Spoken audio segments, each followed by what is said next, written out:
Okay. Okay, good afternoon to all. Again, this is the Liberian View, where we discuss hot topics regarding Liberia and the world. Today, we are here today. Our topic today is the significance of one vote, the responsibilities of candidates, and the electorate. Last week, the last Sunday in the month of July, in the month of, June, we discuss the the power of one vote, the future of Liberia and the world. We had more than 40 questions, individuals asking us questions. Um, it was so interesting, and today we're going to dive in those questions. But first, we're going to really let our panelists, you already aware of them, they will call their name and what they do briefly, and then we'll start the discussion with Honorable Emmet Fiawu. And from there, we will talk. Dr. Arlen White will take the stage, and then we have our own Gregory Simskin to also give his view. We are also waiting for others to join this call, and we are hoping that all our supporters that you are on today. But one of the most interesting uh, questions and concern of our supporters was that why are we in the diaspora, whether you're Liberian, non-Liberians, friends and supporters of Liberia, like Dr. Arlen White and our own Gregory Simskin, why are we here talking about Liberia and the election and the world when we are not even in Liberia? What I think we fail to realize that collaboration, uh, it has a very important role to play in the life of humanity as a whole. How we came to be has to do with collaboration. So Liberia actually is not a standalone country. It cannot make it on its own. So that's why we in the diaspora, the Liberian View is not only for Liberians and the supporters and those the team comprises of even non-Liberians. So we're here today to discuss the significance of one vote, the responsibilities of the candidates and the electorate, the responsibilities of all presidential candidates, senatorial candidates, even not only for Liberia, but also other countries that are waiting and working towards their elections this year and even for years to come. We want to tell you at least to support our candidates and also support the electorate to know how significant their votes are. So having said that, I will turn the mic quickly, the floor, to Honorable Emmet Fiawu to first tell a brief about himself, brief bio of himself, and then also to just we'll go around with the discussion, the introduction. I know you know Greg, but at least he needs to say something about himself. And then you know our own Dr. Arlen White. We are here in the studio waiting for Yasini and others to join. But for now, the show must go on because we told you all we're going to start at 4:30 p.m. today. Okay, so Honorable Fiawu, the floor is yours. Thank you, Madam Wilson here. It has been a privilege for me coming on this line. The last time I couldn't make it because I traveled,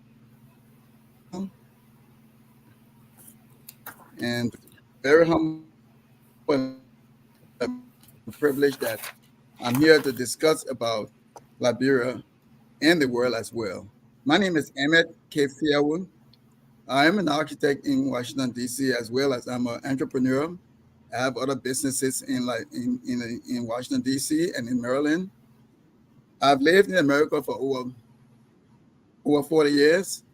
I would say that the time that I live in America is more than the time I was born in my own country, which is actually a privilege to live in America, to see all the things that are necessary. I'm married with 5 children. All of them have graduated from colleges and they are on their own, and I'm only home alone with my wife and sometimes the grandchildren. But I'm pleased to be on this line to discuss. I've been an advocate for people as a whole, in general, in the diaspora, and also with the setting up the BWI Alumni Association of North America, my high school Alumni Association in the Americas have 16 chapters. I was the founding father of that organization, and that organization helps to rebuild BWR when after the war, and we wanted to make sure that the campus get back together, and I was very instrumental in doing that. I was very instrumental in doing that with all the colleagues that were on in this organization. Also, I'm a member of Christian Baptist Church. I was founding member of that church as well. And the Liberian Community Association, I've been president before, and I've been board of directors before. But I love to help in any capacity in which I find myself in to do. The further ado, if I could expand on Liberia as I lived there, graduated from high school from BWI. Liberia is a country that had one party system for a long time, the two-way party system for a long time. And when the change was coming, when the PPP party came in and registered themselves, it brought all kind of chaos to Liberia. Because change is not something that you can accept so easily, but you have to work through it as it comes for the betterment and the growth of a country, of any organization. But it seems like that change caused the country to go into war, into other things. And now we face ourselves now with a country now we need to really support and help the leadership and everybody else in that country. And this is where the BW Alumni Association was very instrumental in rebuilding the campus.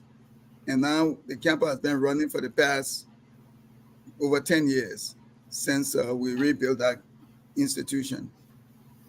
But when we come to politics, as we see the new politicians in Liberia nowadays, when I look at the demographics of the previous election and I see just about 2-something million people voting, and then you have almost like 20-something parties. What are we really looking at for Liberia? What are these expiring leadership looking for? To help Liberia or to do certain things to make sure that they can work? But with 20-something, I'm saying to us that I don't think it's worth it for just 2-something million people voting. How can we minimize that to at least 2-3 parties? It's up to the Election Commission and the government of Liberia to make sure that what they put in place for getting the parties to run for these positions should be very stringent for people to know that this is not just to come in and play around. This is something that you came for development. But what I would say is that I will pause for now, but others can come in to say something, because I have some serious issues that I need to discuss on this line as to how some of the people that are running for this, for at least for the presidency position, because when they run for this position after the election, they all sit by and just look at the government and do nothing else. So there are some serious things I need to discuss later on, but I will yield the panel to another person. Okay, Mr. Ahmed Fiabu, we want to say thank you so much for that introduction, and from your perspective, the information that you just shared. We want to say thank you. We'll go back to the topic. We said the significance of one vote, the role and responsibility of candidates and the electorate. We're glad that Mr. Fiawu just stated the frustration of having more than 21 candidates that are contesting for the year 2023 come October in Liberia. So what is the responsibility of the Election Commission? What are we going to do about that? I would just, and then the last time, the last Sunday in the month of June, we discussed the power of one vote, the future of Liberia and the world at large. There were a lot of questions that I stated that came about, and one of the questions were, why are we in the diaspora? One of the concerns were, why are we in the diaspora discussing this kind of issue when we are not in Liberia to even vote? What business y'all got to do with that in the Liberian English? So I will turn it over to our own Dr. Arlen White, who will also, some of you are aware, there were some questions that came about Dr. White. and why not. So we'll turn the discussion to Dr. White to briefly say something about himself and the topic. Lucy, Dr. White, yes. Lucy, thank you so much. I appreciate it. And as you know, I'm the co-executive director of the Advocacy Foundation for Human Rights, and we have many projects that we're involved in Africa, and one of which is assisting in the election of 2003 in October 10th. And clearly, I wanted to commend you from our last show. We had over 50,000 views, and I think that's a real tribute to you and your effort to try to expand the word and get it out to people. And I understand there was some criticism about how can you, whether you're from Liberia or not, that's not in Liberia, have something to say about this. What I would respond, I think very favorably, is that all we're trying to do is educate and inform the voters of Liberia what some of their options are, and whatever we can do to assist to make sure that they know where the polling locations are, they know how to get registered, because sometimes those things can be very complicated, and not everybody has access to the necessary tools on social media or even internet. So that's why we're encouraging people in a very honorable way to encourage them to reach out to their traditional leaders, their paramount chief, their religious leaders, to help them and assist them in registering to vote, and also showing them where the polling locations are. Because we discussed at length the last time, every vote counts. Collectively, every vote counts. And as the honorable member that spoke just previously, I just double checked today online with the National Election Commission to see how many parties. There's up to 46 different parties. 46 different parties. And there's over 2.4 million registered voters, and nearly half of those are women. So this is going to be a very profound opportunity for everybody to be educated about when the election is being held, how they can register, and where they can vote, because it's going to be very important, no matter who you vote for, to make sure that you get registered and you know where to vote, and not wait till the day of October 10th to do that. So that's all we want to do, is to help educate and inform and do what we can to assist. And certainly that's one of our projects as part of the Advocacy Foundation for Human Rights. Thank you. Thank you so much, Dr. Arlen White. We'll give the floor to our own Gregory Simskin to just briefly introduce himself, especially what it has to do with this particular topic, his role. All right. Well, first of all, I have worked on Africa issues as an analyst, as an advocate for more than 40 years. Part of that time has been in training observers for elections across the continent and observing elections, including Liberia, Kenya, South Africa, and Guinea-Conakry. I am involved as an advisor on the Liberian View effort to conduct training for observers, but also for voters, which I also have done over the years.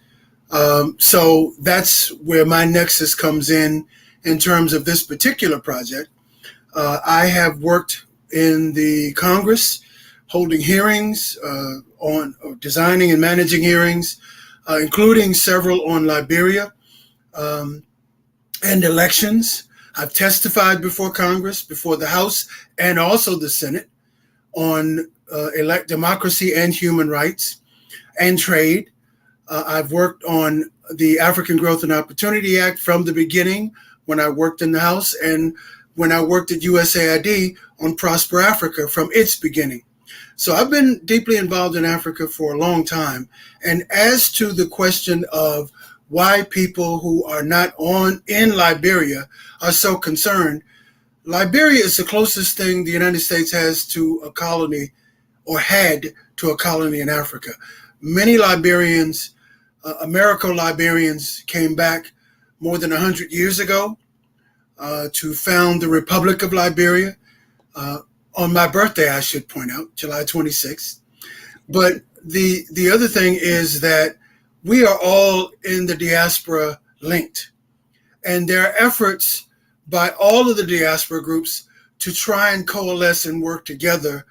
When I wrote the first paper on Prosper Africa, I said that the African diaspora in the United States is the vanguard of trade. It's also the vanguard for U.S. policy. Back in the 1930s, it was the diaspora, as well as other Americans, who demonstrated and got the United States government to take notice and to do something about the Italian invasion of Ethiopia. So it is with U.S. policy today. It's not going to move unless the diaspora here in the United States galvanizes its relations with other diaspora, including those of us who were born here, whose parents were born here and grandparents were born here, to be able to move policy on Liberia. It's not just going to be Liberians. So that's why we're all interested in this. You have people like Dr. White, whom I've worked with for a long time, who have done quite a bit in terms of trying to guarantee democracy, rule of law, transparency. It's a partnership. It's not just people who live on the continent. If the people who live in Liberia could have resolved everything on their own, it would be resolved, but it isn't. So clearly, a partnership with others who care about Liberia and want to work together with you is necessary. We're not coming as saviors. We're coming as partners to try and to contribute whatever we can to make things better. It isn't like 1847 where people from America come and want to take over. We're not trying to take over. We're just trying to add our weight to what's going on. So with that, I'll turn it over. Thank you so much. And we want to say welcome to our own sister, Yesindy. Thank you for coming on. And actually, the discussion is on, we just want to, retrospect on the discussion in the month of June, the power of one vote, the future of Liberia and the world, not only Liberia, because if the world is fine, Liberia will be good, and because we cannot do it in isolation. But there was some concern when I went through some of the questions, and I even got some calls regarding, oh, you're in America. Let me put it in Liberian English. What you're doing here, and you're talking about us, and you're just in America enjoying yourself. So I'm like, this guy called me. He was kind enough, and I asked him to please be on the show. He said, okay, maybe in the month of August he would do that. So that was part of his concern, that we're just talking and we're not in Liberia. I told him, I said, if you look at the history of Liberia, how it was founded, and even we with the native, we had to collaborate. Collaboration is key in the whole world. The world now has become a global market where you can reach people. You have to be able to collaborate with others because we cannot do it alone. And the reason why we are introducing and talking about our skill set and what we have done in the areas, because so others that are watching this show today to know that people have been advocating for Liberia, and because of that, that's where we are today. However, we want to make some changes. We want to create an awareness to even those that are candidates. So that's why today we are discussing, before I turn it over to my own sister, Yesindy, we're talking about the significance of one vote, the responsibilities of the candidates and the electorate.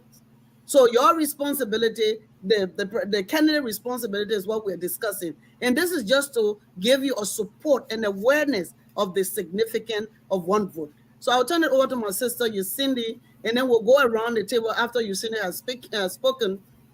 We'll go around the table and everyone, the discussion, and we'll give everyone 7 minutes each to just elaborate on the topic. And then I will go to the sweet 40 plus questions that I received. But what I did, I had to pull about 10 so that we can use that for the discussion for today. So Yesindy, the floor is yours.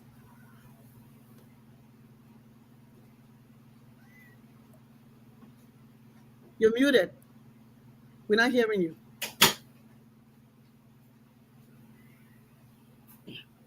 All right. So I say thank you, Lucy, for having me. It's an honor being here. Actually, give me joy to be able to talk to my people.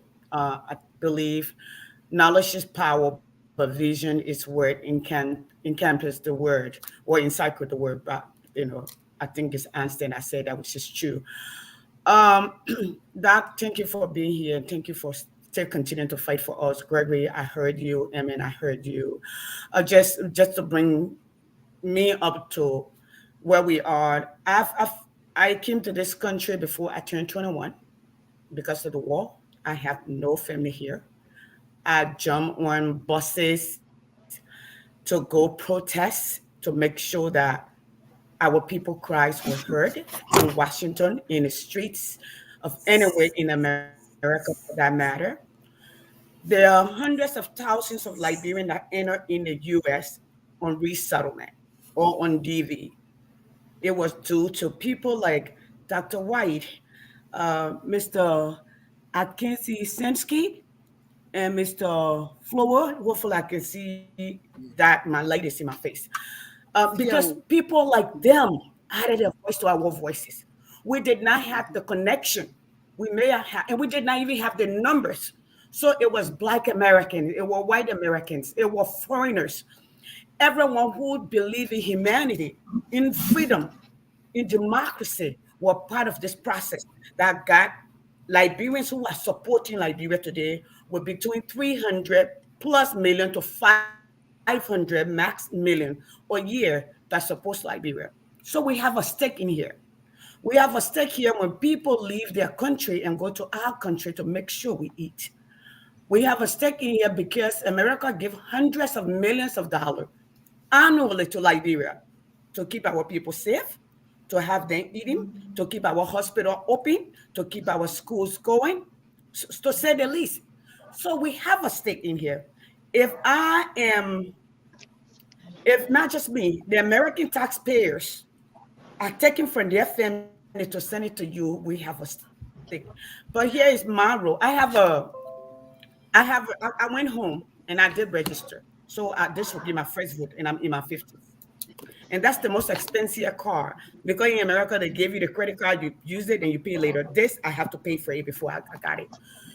So I heard that story too in Liberia. Why are you doing it? Imported citizen. But if you look at those who changed the country, Gandhi, he came from England to India, back to India.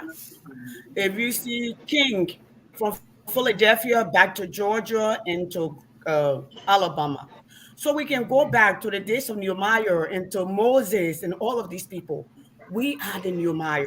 We were brought here so we can learn from where we copy from as Liberia. Liberia Constitution is literally the replica of American Constitution, maybe a few changes in terms and terminology per se.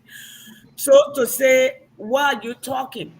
We are here because past government, present government, and someone I came in that spoke about 130 years almost of anarchy or dictatorship in Liberia. So it's democracy, all right?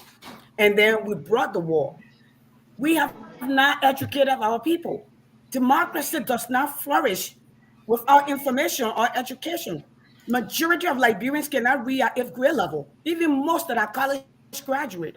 Most people do not know their rights and what I call the responsibility as citizens. That's why you and I are here. All right. We have the cultural effect, we have the religious effect. The culture said you don't question your leaders. In democracy, we should have a voice for it to be called democracy and be represented. All right. If religion say in Liberia, be it Islam or Christianity, you don't question your leader when it comes to education.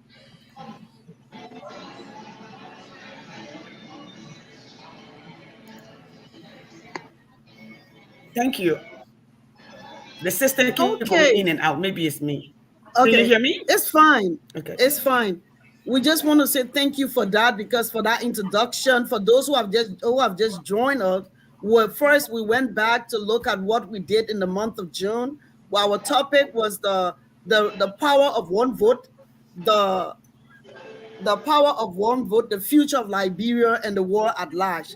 And there were some questions, and as I stated, we have almost more than 40 plus questions that came in. I filtered the question to 10, and maybe for time's sake, And then one of the major concern was that why we in the diaspora, Liberians or non-Liberians, why are we talking about Liberian issues? That was some of the concern. And I also stated I got a call. So today we are just going to look at, say a little bit about ourselves because time is fast spent. We have 4 more minutes for the two, Felix and Dr. Reverend Edwin Lloyd to just tell us a little bit about himself and also to really chime in the fact that we are in the diaspora, we are Liberians enjoying ourselves, but we are here talking about Liberia and what we need to do. And our sister Yesini just gave us some perspective. We got perspective from our own Dr. Allen White, and we talk about being, yes, we are Liberian, this is Liberian issue, but the whole world, we need to collaborate. We need to get engaged, involved, so that we can learn. So our sister Yesini just told us from our perspective. So we'll just turn it over quickly to Dr. Edwin Lloyd to just briefly, they have 3 minutes for shared among the two before we can start the discussion to tell us their name and a little bit about themselves within the 3 minutes, and we'll turn it over to Mr. Felix Wilson. Dr. Reverend Edwin Lloyd, the floor is yours. Yeah, I'm happy to be to join you guys this afternoon. I'm sorry for getting late. I'm in Louisville, Kentucky, attending another conference, so I had to just get up quickly and come on this line. But I just for the work I do, I'm a pastor. I'm a social entrepreneur, and also social justice advocate in a nutshell. My line of work falls in that purview, and everything I do falls in that. I just focusing on the topic with one man, one vote, the significance of that, and also the role and responsibility of those who are contesting or trying to come into office. It's a very important topic that we have to look at, visit, and see how the electoral process in Liberia, how it benefits the Liberian people as a whole. And the previous speaker was talking about the lack of education, the lack of knowledge of the power in one man, one vote.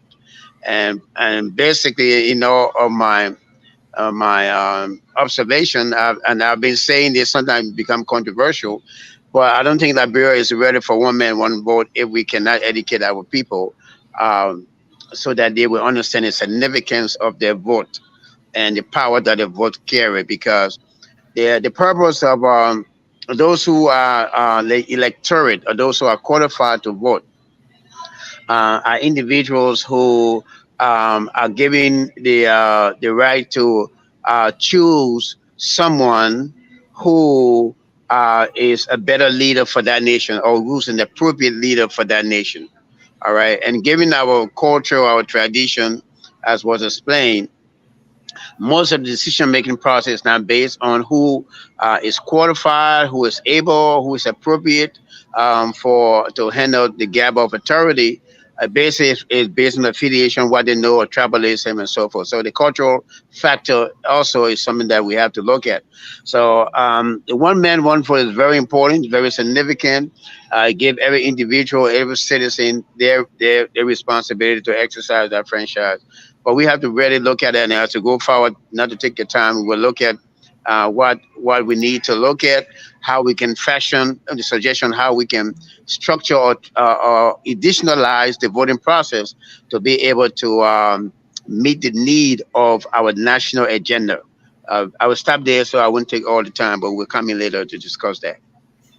Yes, want to say thank you so much for respecting the time. We will come in because there will be 5 to 7 minutes allotted to each panelist to discuss the particular issue. However, we'll give quickly to Mr. Felix Wilson the opportunity to just introduce himself briefly, and then we'll go on with the topic, the significance of one vote, the responsibilities of candidates, presidential candidates, senatorial, or any candidate in Liberia, and also the electorates. So, Mr. Felix Wilson, the floor is yours. Thank you. Thank you, Madam Chair. Can you hear me? Yes. Okay, thank you. Good evening to all. I apologize for my tardiness, but I am happy to be here and humble to share this platform with these esteemed guests.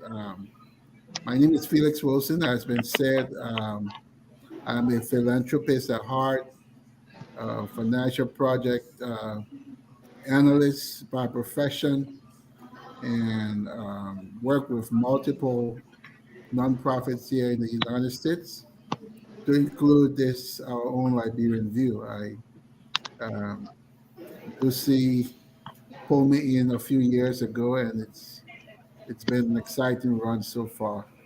Um, I want to remember my parents. I'm the last of 10 children.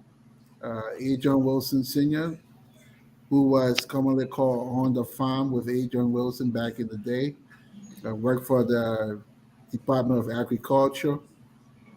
Um, my mother, Celeste C. Wilson, served as a clerk at the Justice Department, and to them I owe a debt of gratitude. In fact, my life for where I am today. They did not spare the rod, and certainly um, they raised me the right way. I'm here because I love Liberia. I love everything about Liberia, and I want to see our country develop to where it can be. And so I look forward to the discourse this afternoon and hope that everything that's said or done here will help move the conversation forward, will help make our people better, make our country better, make the candidates who are vying for offices better. Thank you for having me. Thank you so much, Mr. Felix Wilson, member. All the folks you have here on this panel, they are all members of the Liberian View, supporters, and want to make sure that they can share when it comes to civic education so that we can be aware. So for today's topic, we're talking about the significance of one vote, the responsibilities of our candidates. So as a candidate, you have a responsibility. As an electorate, you also have a responsibility, even more. So we have these subject matter experts in various areas. So that's why they introduce themselves, so we can say, oh, what they're doing here, what they're talking about. They are talking about it because they want to help you. So we're going to talk about your responsibility to the presidential candidate, looking at it from different perspective, either from political, economic, developmental, religious aspect of it, and then also detailing your responsibility and the rights of an individual as an electorate. Having said that, I'm going to turn the floor over first and foremost to talk on this topic, the significant.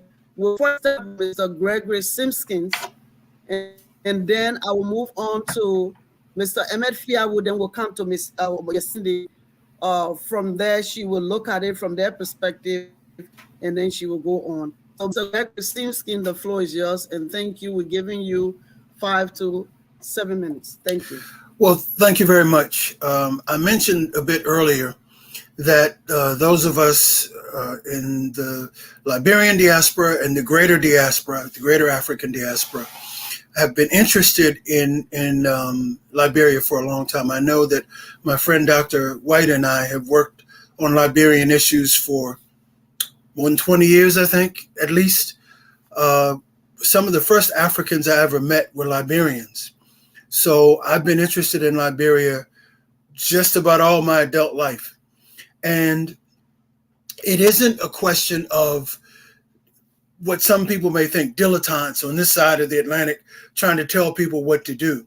People on this side of the Atlantic have been interested in Liberia for more than 100 years. The Honorable Marcus Garvey sent a delegation to Liberia with expertise, money, and equipment in the 1920s. It didn't work for two reasons. One, because the international community, the colonials and the United States, were afraid that an empowered Liberia would be a bad influence in their view on the colonies around. So they wanted to do everything they can to prevent that from happening. But also, there's another phenomenon that Garvey did not anticipate, which is, as I mentioned earlier, Americo-Liberians are folks who came back from the United States to Liberia to put together the Republic of Liberia. But indigenous people felt, quite rightly, that these folks were coming and taking over. And so when the Garvey people got there in the 1920s, it was seen by the government and many people in society that here are these interlopers coming and they want to add to those who have already taken prime positions in our government. Well, that's not what we're trying to do. People here care about Liberia. The Liberian Americans are so integrated into the United States that they are our dentists, our lawyers, our accountants, etc., professionals, people who are trusted. If you ever want, in Liberia, if you ever want to influence the United States government, this is the prime group of people that you need to be able to accomplish that. To talk to Congress, to talk to the administration, to talk to governors and mayors and city councils and legislatures in the states to say, here's what we need you to do. You need the diaspora in America. And so I think it's very short-sighted to think that, oh, you people are just enjoying yourself. You left us behind. You don't really care about us. That's not really true. Americo-Liberians, in my experience, and this has been decades, go back and forth. I know people who have a foot in both countries. So it isn't a question of, oh, you left and you don't care.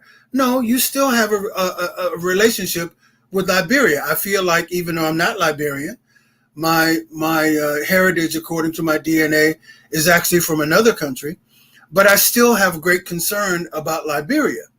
So I think that anybody who really wants to help Liberia with a genuine heart, I'm not looking to gain anything. I'm not looking for a government job. I'm not looking for the government to pay me huge amounts of money.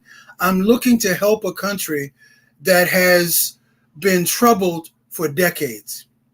And so what we want to do, the Liberian View and those of us who are working together on this, is try and help. We're not trying to take over. We're not trying to tell people who to vote for. We're trying to say, well, here are some problems. Let us help you to fix it for your benefit. When those of you who are on the continent, when you vote for a government, it's going to be your government. The Liberians who live in America, we have a government. There's an American government.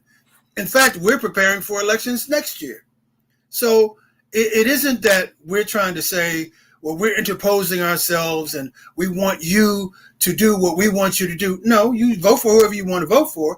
We're just trying to make sure that you understand the importance of that vote and that you are facilitated to be able to make that vote without any challenges. So that's what we're trying to do. Now, in terms of the one person, one vote, we say that, and again, last time we also had a session in Baltimore between the last video and this time. When people say, one person, one vote is critical, it's part of a larger group of votes. When you look at a lake, that lake started with one drop of water, and the collection of drops of water makes a lake or a river or even an ocean. But beyond that, and this is something I talked about when we were in Baltimore, if you tell your fellow Liberian American, I'm going to vote for so-and-so, I'm going to vote, I think it's important, that person now feels more empowered to vote themselves. They'll then go and talk to somebody else about voting. And that one vote that you have now can turn into hundreds of thousands of votes of people who may not have voted before.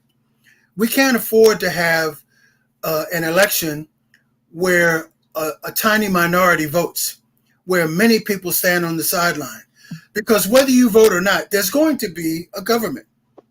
And that government is going to affect your life. whether it's you directly as a resident of Liberia or you as a Liberian expatriate, your family, your business interest, and just your heart interest in your homeland. So it's very important that people take this very seriously and accept the help of people who care about you, who want to help you, who are looking out for your interests. You know, Dr. White and I have worked on a number of elections across Africa and trained people to be able to be more effective in this. We're lending our expertise on this because we want this election to work. If an election is messed up, and I've seen this before, in fact, it happened in Liberia. People look around and say, oh, that was a botched election. We need to rerun it. That doesn't happen. It just doesn't happen. We had people here who cried that in 2020, the election was messed up. We need to rerun it. It never happens. It just doesn't. Not on a national scale. It costs too much money. It takes too much time, and it's too confusing. We need to get this one right because you got one chance to get it right, and you have time now between this almost the verge of August and October to get things in place so that you vote. Your vote is counted accurately and fully, and your views are expressed. This is your way to affect your government. Don't waste it by not voting. Okay, so we want to say thank you so much for the individuals that are watching. It's so interesting, the questions they're asking. We want to say thank you for supporting the Liberian View. Thank you for your questions. And thank you for just watching, and know that we all going to really learn from what has been stated, that we are here in the diaspora, whether Liberian, non-Liberian, we're here to support you as you go through this process to vote for your rights, for your education, for your health care, for your good road, for good governance and financial transparency, and so forth and so on. Having heard that, we'll turn it quickly. Let's keep note of the time because we want to finish by the discussion, and so we can start the questions by 5:30, 5:40, please. So let's do that.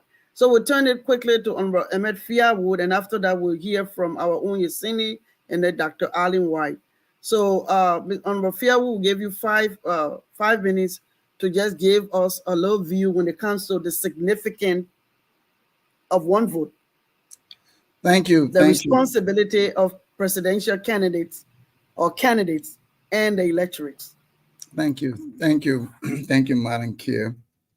But first of all, before I go forward, I want to thank our dear sister, Cindy, for going to Liberia and getting a voter's registration card and to want to go back home to vote. But what I want to understand is that the election commissions in Liberia, they have all the embassies all over the world, and those are Liberians that left Liberia and working in these embassies.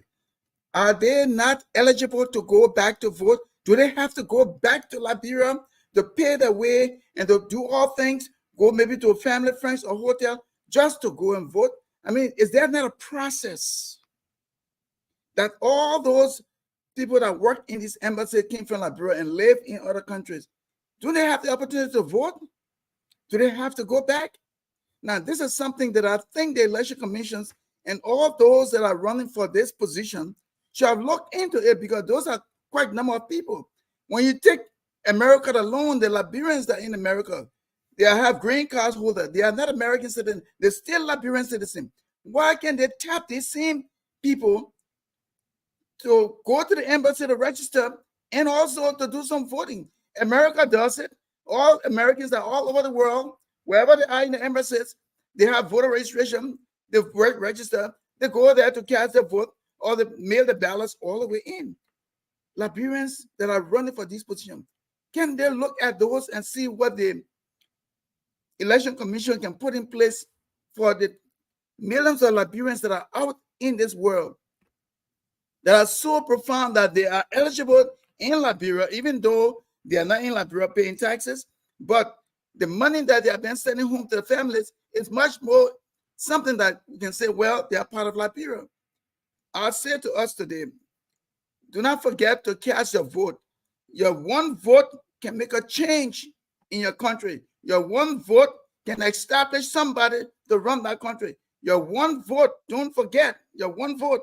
It's paramount that you cast that vote. Whether you like the president or not, or you don't like the president, those who you like to vote for, go and vote. There might be something that you say, well, they didn't have a debate, so I don't know what their aspiration is, but they just go out there and telling us we should vote for them. They're going to do X, Y, Z, but there was no debate to really understand what are the visions for the country. But with notwithstanding that did not happen, go out and vote for the best candidate that you think will be able to run this government to make it a viable one for all of us that are trying to even go back home to live there as well. Thank you. Wow, thank you so much, Honorable Fiawu. So if you are working in an embassy, you're in Europe or in the United States, all over the world, in Africa, you're Liberian, are you going to vote? You're going to fly and take the money from here and fly back to Liberia to vote? Have you thought about a structure in place to see what people within the state or country that you are representing Liberia in that country? Have you thought about how you can put a structure in place to allow the Liberians within your country, the country of which you are presiding as ambassador, have you put in a system for them to vote, or you don't care?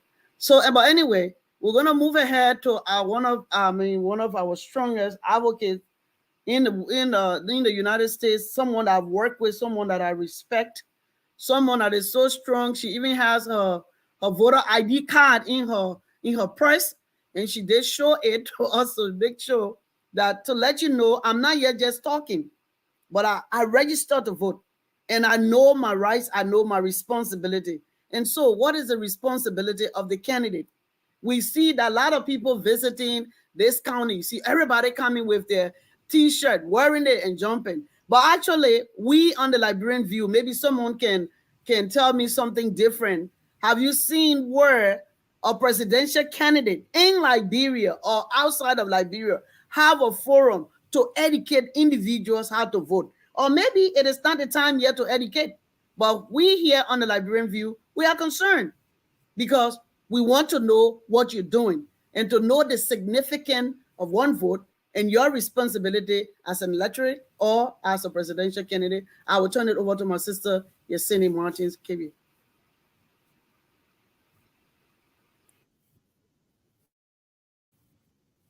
Thank you so much, Lucy. While we address that, I wanted to also add to where Honorable Fiawu said.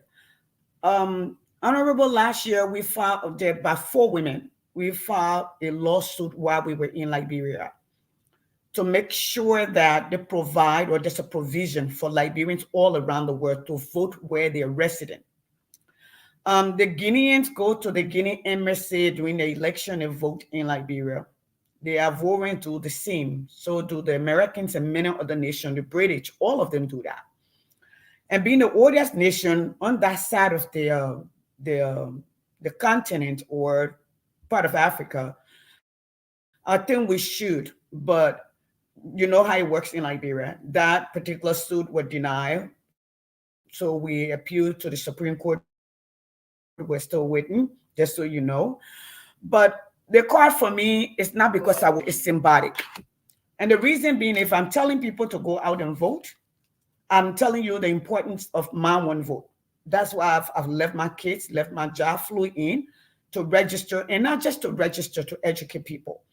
And I think we here on the Liberian View, we should be demanding a debate. We cannot do the same thing over and over and anticipate any different result. 2 + 2, that's 4. It's not going to change.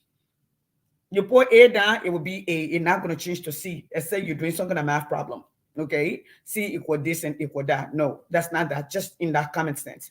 So we have a voice. All of us here, we have something to give to Liberia. So we need to hold the government accountable. Those who are coming to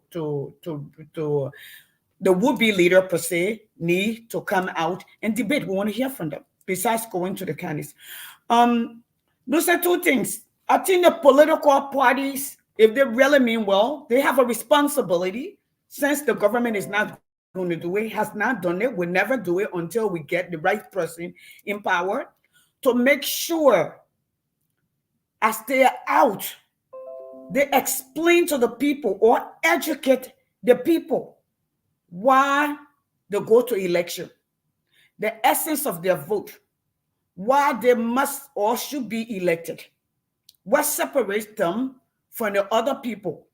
They have to be comparing and contrasting here. What do you bring to the table? Where have you done it?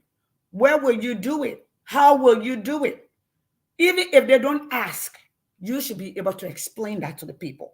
So at least they get an inkling or an idea on why they're voting. Most of our people don't know they're voting. We have to understand from 1847 to about 1980, most of the nation didn't vote. Most people didn't know about voting. Okay? At a certain point, only people who have property or have money could vote.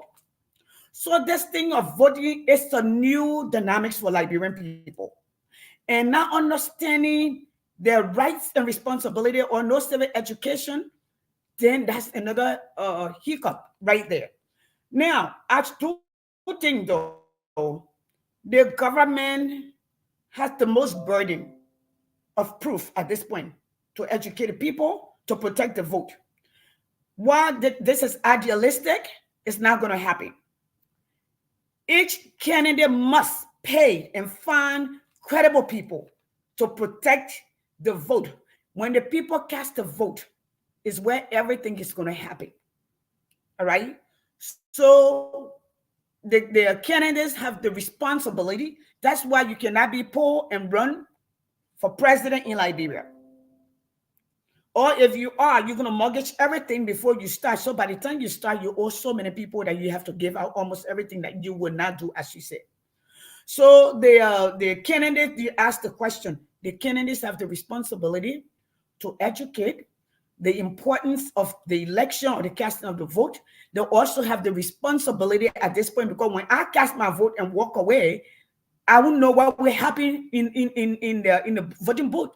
So he has to have a representation, or she has to have a representation there that will protect my vote. If I say I'm casting my vote for candidate A, B, and C, my vote should be given to A or B or whomever.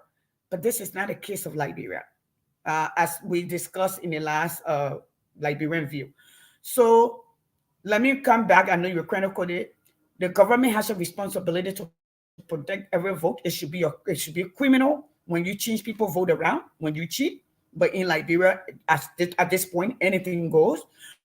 But while we don't have that, the candidates must make provision and make sure people are there to protect the vote.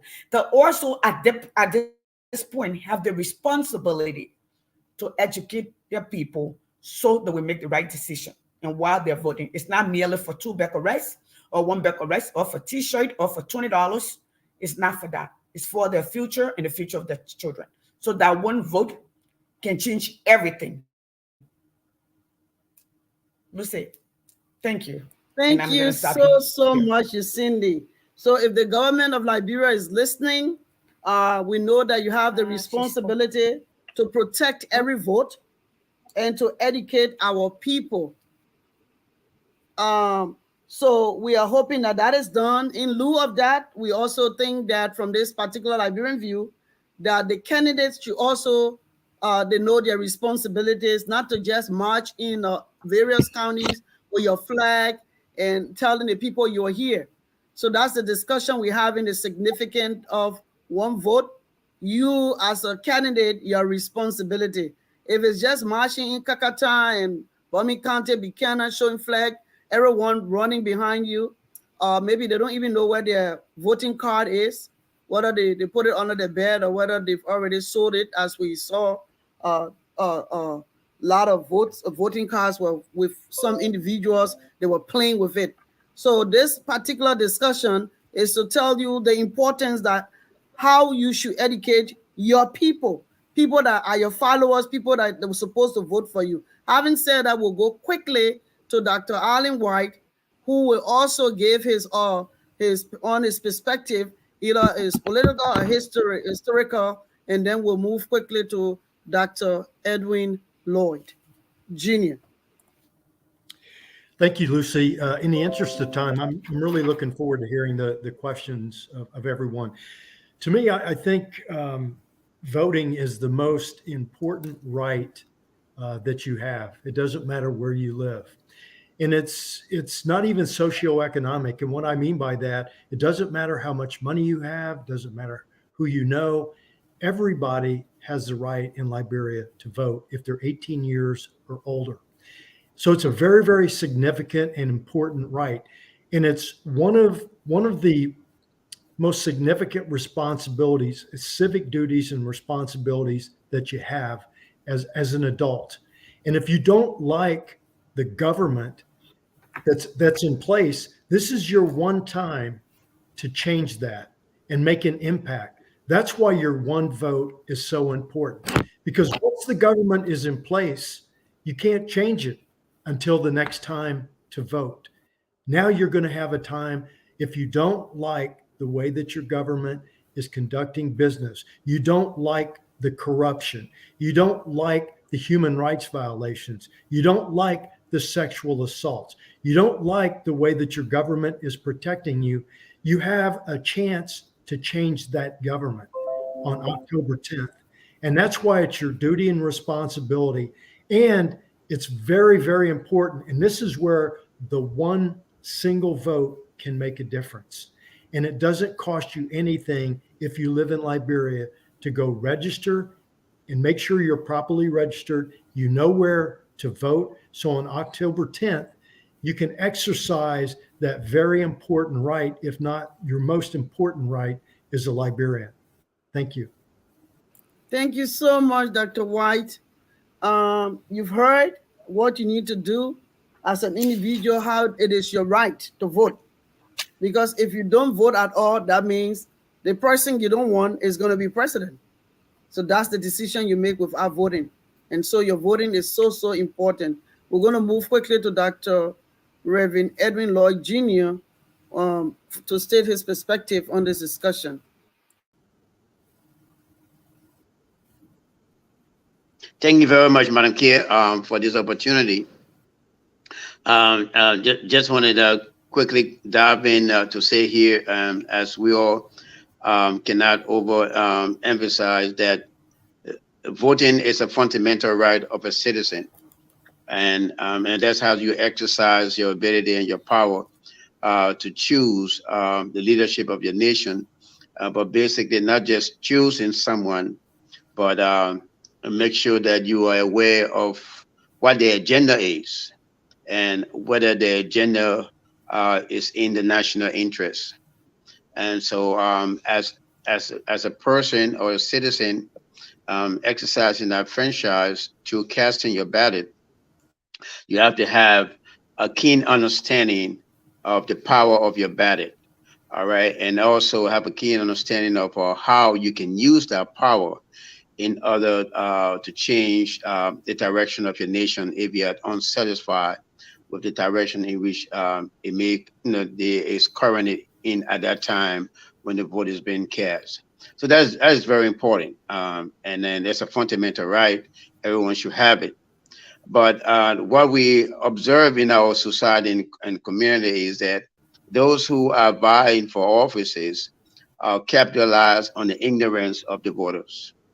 And this is a very devastating trend in our nation, and that's why it has hindered the progress of our country, and that is why we find ourselves in the category of being underdeveloped and one of the poorest countries in the world at this present moment.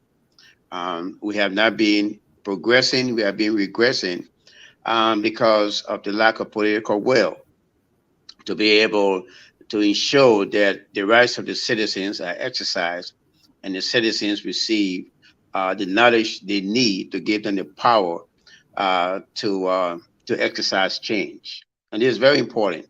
And now, but we got to be realistic here, all right? We are not going to get the political will.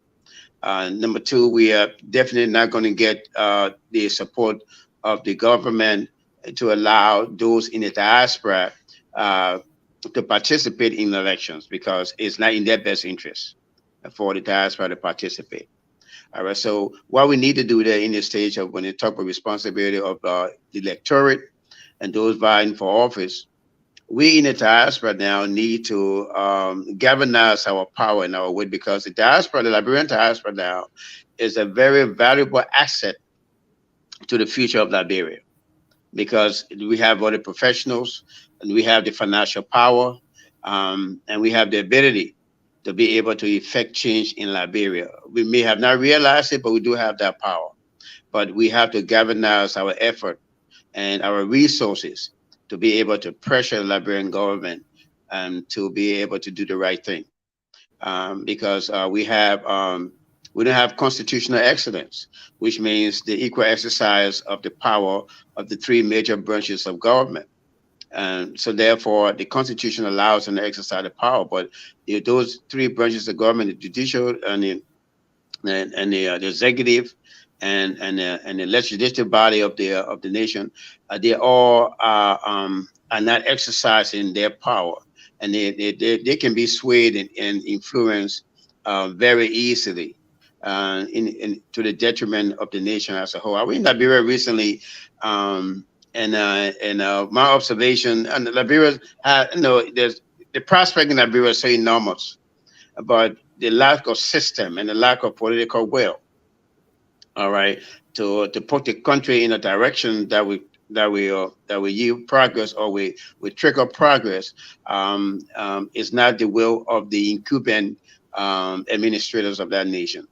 So the diaspora, my point of view here, my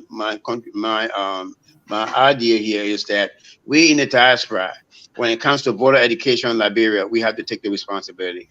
We have to put our resources together, get down there like Liberian View and the Sporting Initiative together in the future to educate the people of Liberia of what needs to happen when it comes to elections. Election Commission is not going to do it, because they are in the pockets of the current government or the incumbent government in any administration, not only this administration. So it's very important that if we want to see the change in Liberia, we want to make sure that Liberia becomes a nation that will foster the aims, objectives, and the aspirations of our children to come. We need to start the foundation now. We need to put our resources together. And also for our fellow brothers and sisters who are in Liberia, we are fortunate to be in the United States to have access to the greatest economy in the world. And so therefore, how can we harvest and harness this ability that we have to be able to effect change in Liberia? And that's my point.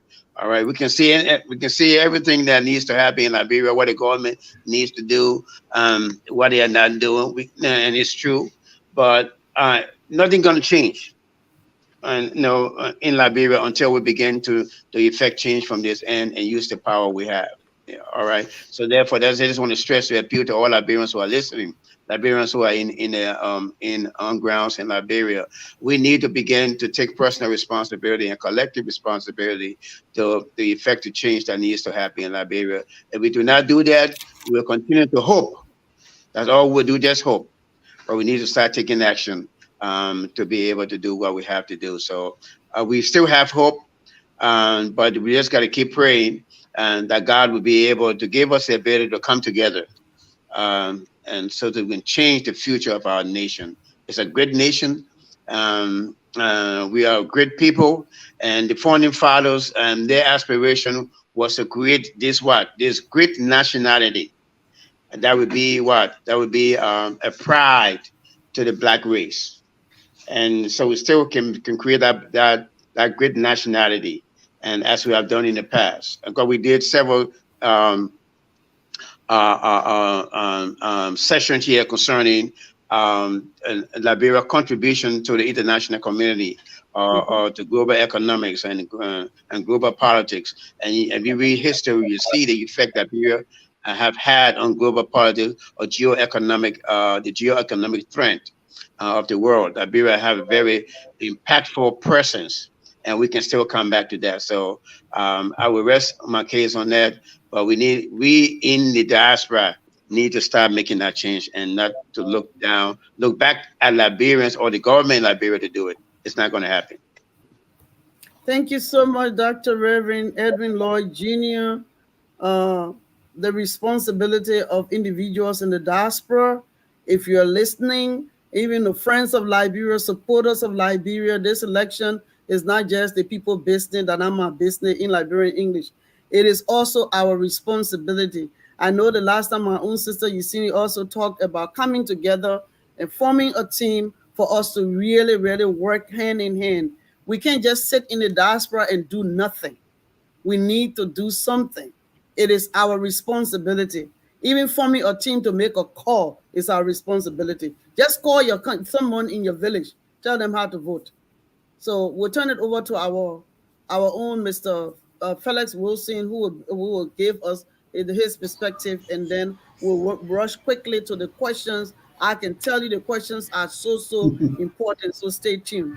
Felix, the floor is yours. Thank you, Madam Chair. And everyone has stated it well in terms of promoting the power of the one vote. And I just wanted to re echo that by adding a couple of different look at perspectives for our listeners and viewers in Liberia and around the world. Last evening, I was privileged to attend the 176th ball of independence, celebrating the Liberian independence here in the United States, in the Maryland area, close to where our embassy is in Washington, D.C. 176 years old, folks.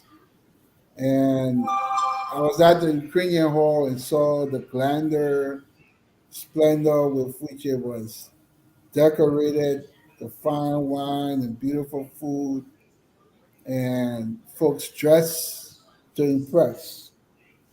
We even had representatives from the council there in Montgomery County and Prince George's County to grace us with their presence.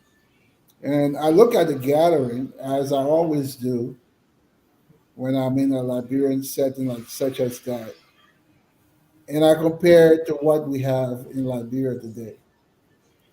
And I wonder why. Can't Liberia as it is today represent what that gathering looked like?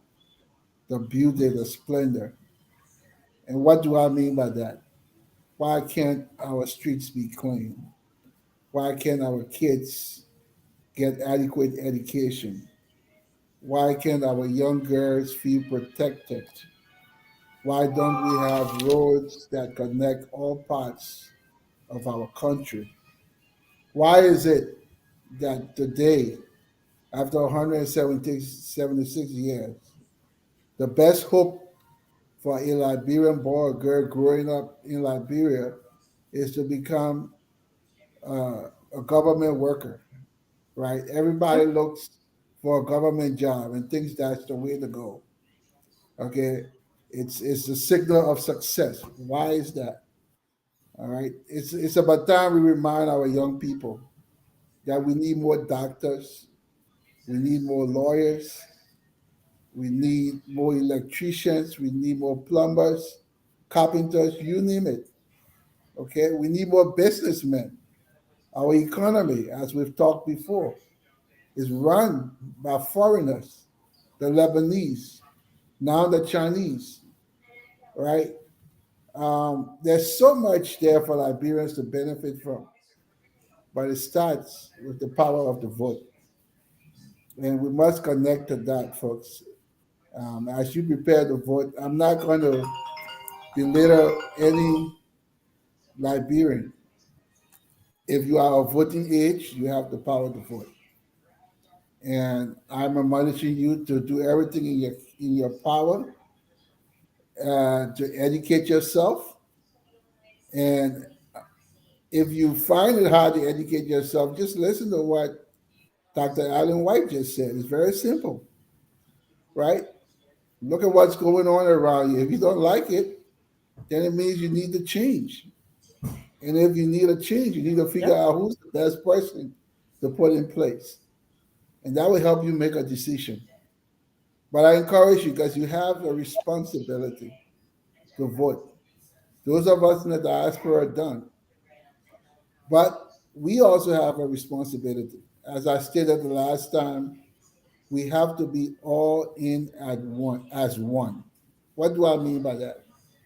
We need Liberians on the ground to do your part, and we need Liberians in the diaspora to do their part. And I want to take this opportunity to admonish our leaders in the diaspora that it's about time we come together and do things that will really impact the lives of our people in Liberia. We have done it. I applaud the smaller organizations. You know, we've done it here and there. We have hundreds of high school alumni associations that are doing great things back home. Hundreds of tribal groups that are doing great things back home. Hundreds of nonprofits. But all of those things, for the most part, are being done on a small scale. Our situation demands something bigger, better, more connected, more united. And it takes our leaders here to make that happen. We have to come together. Our representative here, dynamic and uh, influential, Mr. Simpkins, just said it. We have a voice. We have the numbers to make a difference. We have the numbers to be heard, but we are lacking, sorry to say, we're lacking the leadership. We're pointing the finger at the leadership in Liberia. I dare say we have to look at ourselves here in the diaspora. You know, we've heard it over and over again. I've heard Dr. Law say the same thing before. We all said it. We need to come together. Well, at what point someone or a group of us will say, let's do it and stop talking about it. And so, as I close, remember your vote matters, your vote count. You may have to vote hungry, but we need your vote. You may have to vote sick, but we need your vote. And if you do it right, um, there's better days ahead for Liberia. And to those of you who feel differently about those of us in the diaspora, I say to you, Liberia's situation again demands the help of all of us. You cannot do it alone, neither can we, and we must come together. There's a reason why our forefathers chose to put the words in the song, in unity strong, success is sure. We cannot fail. With God above our rights to prove, we will over all prevail. Let's exercise our right, let's unite, and let's strive to build a new Liberia. Thank you. Well, I hope the presidential candidates are listening. That was just a speech for one of them because we need to unite. This platform is, full of subject matter experts, professional individuals that have taken their time this Sunday evening to help to create this awareness when it comes to the election, when it comes to the presidential candidates or senatorial candidates' responsibility. Someone was saying online the last time that the only thing we see, I'm going to say in Liberian English as I said it, we just seeing people when they go to Buchanan, they just marching up and down with their flag, and, saying that this is this other party is here. But individuals have already registered, they are marching. Some of them don't even know where they place their voting card. And we saw a video of one individual having a lot of voting cards that I don't know where they took it from. And we heard stories about people selling their voting card. And so this platform is used to let you know if you did that or whatever is said is true, you are hurting your own future.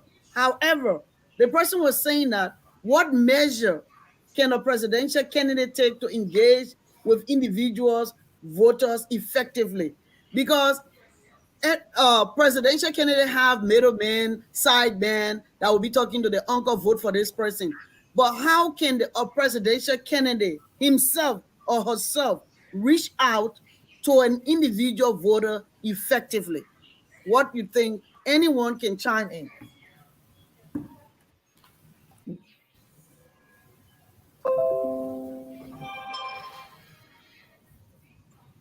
Anyone on the platform can chime in. Greg, You know, Lucette, may I come in? sure. yeah, That's okay. yeah. So you can come in, yesterday.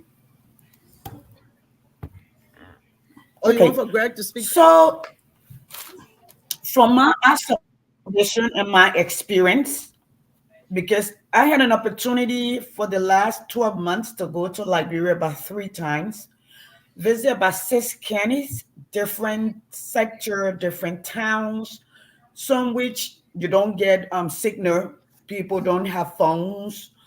Maybe you have one radio that everybody comes in the evening and listen to, and so they can listen to the news. Um, I think Liberia can benefit. It is let's be frank. It is impossible for an individual to reach out to all 5 million people or 2.1 million people. That means you have to go into every sector of the country. Okay. Some of the places cars can't go there. Some of the places you got to walk to go there. Okay. And given the time that is being given, all right. Um, what I call it, campaign opens on, I think, this Saturday. Okay. I think it closes the week or a couple of days before election. That would be what, less than what, 60 days, or no, maybe what we have 100 and Less than 90 days. 190 days. I think we're 172 About days. 90 Is that days. it? 90 days. Or what? Less than 90 days. How much? 190. We got less than 90 days. Okay, no, we got less than 90 days because we got less than 3 months. August, It's September, correct. and October. Okay. In fact, we got 75 days. We have 75 days left. So to be able to walk, and it requires logistics. Logistics require you should be able to move around. So what I would say, my recommendation will be for soldiers. We've done that. We've done this in this country. It's been done before. It was done to get Yaya Jama out. Okay. It's possible, it's durable. All right. The young people have energy who wants change. If they really want change, empower them. Let them go from door to door. We did that here. They can do it and they're willing to do it. I know a particular candidate who have been and cover all 15 counties and continue to speak. Now let's go back. This is not 2017. You have the radio may not be able to reach everywhere, but each of us on this platform have at least 2 family members in Liberia that we support. The candidates need to avail themselves radios in the station in the diaspora. Let them talk to us, and they also need to have the debate. Then let's talk to our people after examining what they bring to the table. We have compared and done our own investigation. Hopefully, majority of us on this platform have already done so because we have that responsibility, because we know what the value of their vote means. We know what voting means as a citizen. And because we know the value of it, we will prioritize it. We'll talk to our people, but not just tell them go vote because I'm sending you $1. Tell them why they should vote. Let's make it our duty also. I was in Liberia, or my team was in Liberia educating. And I think when we started a conversation, somebody also said that they do election observing or observer or monitoring. We need I don't know how we can do it. Lucy, you and I talk about this. We've been talking about this for months. I don't know who we can get to. We need to get Liberians on the ground to help protect the book food, because most people are afraid to bring people in because they think if I give you $20 to go watch the poll and somebody can give you $500, you're going to take it and sell the vote. So we know what that means. And I think it should be illegal, but it's not. People are moving around and they want to.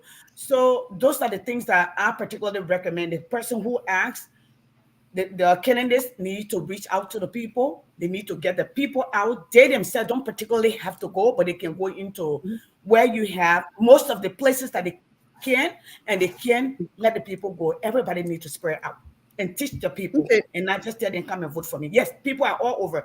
People come to see you. They're not coming because they want to vote for you. They want to hear you, or the one because you're giving back of rice, or you're giving T-shirts, or you're giving $10 for them to come. Majority of that, that's why people are coming. Thank you so much. People are coming to just see you, but not knowing how to vote.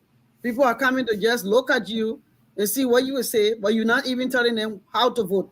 So we'll turn it over to Greg also to just chime in, and then we'll come to the next question. There are really two major challenges to elections, not just in Liberia, not just in Africa, in America, and other places as well. The first one is politicians generally have big egos. So you have people who run because they feel like they're the only person who can save the country. Even people who haven't lived in the country for years want to come back and run for election feeling, and I've heard people say this, the people will want me as soon as I go, they'll want to vote for me. Well, I mean, come on. That's kind of ridiculous, but people believe that. We have that same phenomenon here. When you don't have an incumbent, you have so many people who want to run that it distorts the whole election process, because somebody who might win if there weren't more than a dozen other candidates to split the vote, it makes a big difference. The other part is, as some of my colleagues have mentioned, is so many in the electorate don't pay much attention to politics. Politics is something that happens in the capital, in Monrovia, in Washington, in London, in Paris. If I'm in the rural area, it doesn't affect me. Yes, it does. But people don't see it that way. And they tend to be kind of clannish. You vote for people in your ethnic group. You vote for people in your region. You vote for people in your political party in this country. And it becomes a situation in which it's not that you don't have any access to information, but you don't want to hear anything that contradicts the way you want to believe. And so this is difficult. You know, there's a saying, none are so blind as those who will not see. And no matter how much you try to train people or how things work, they're going to want to believe what they want to believe. All we can do is try to help people understand how to cast your ballot. We can't help you decide who you want to vote for. But if, as I think Dr. White said, this is your opportunity. And, you know, complaining about it a year from now is not going to make a difference, because you either voted for the person who's in there that you're complaining about, or you didn't vote, in which case you actually did vote for him because somebody else who could have done a better job didn't get your vote. So it makes a big difference. It really does. Thank you so much, Gregory. Okay, so if you're listening, I know you're going to listen, because we all on this platform, we are asking you, please share. This is a resource that Liberians in Liberia and in diaspora need to listen to. You all are doing a great job. So please, if you go to a rally and you listen, look at it like our sister Yesenia and everyone on this platform saying, see what they are offering, what they are about, what they stand for, and then make your decision, informed decision to vote.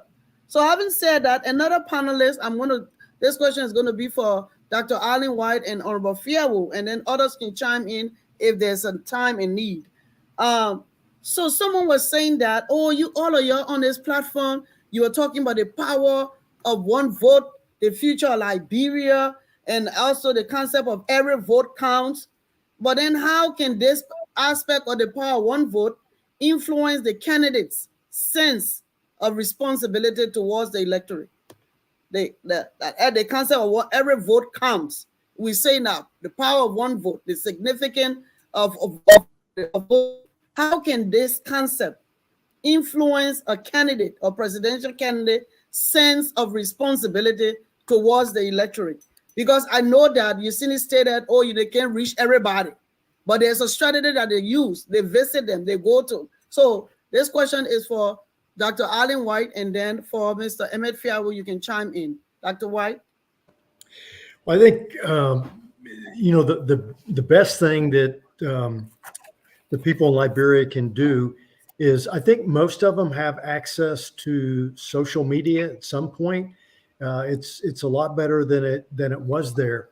And getting informed to the best that you can about a candidate, not necessarily what they look like, but what they tell you they're going to do. And as I mentioned earlier, it's everybody's right and responsibility to get informed as best they can about what's going on. Otherwise, we can't tell you how to vote. All we can do is encourage you to vote.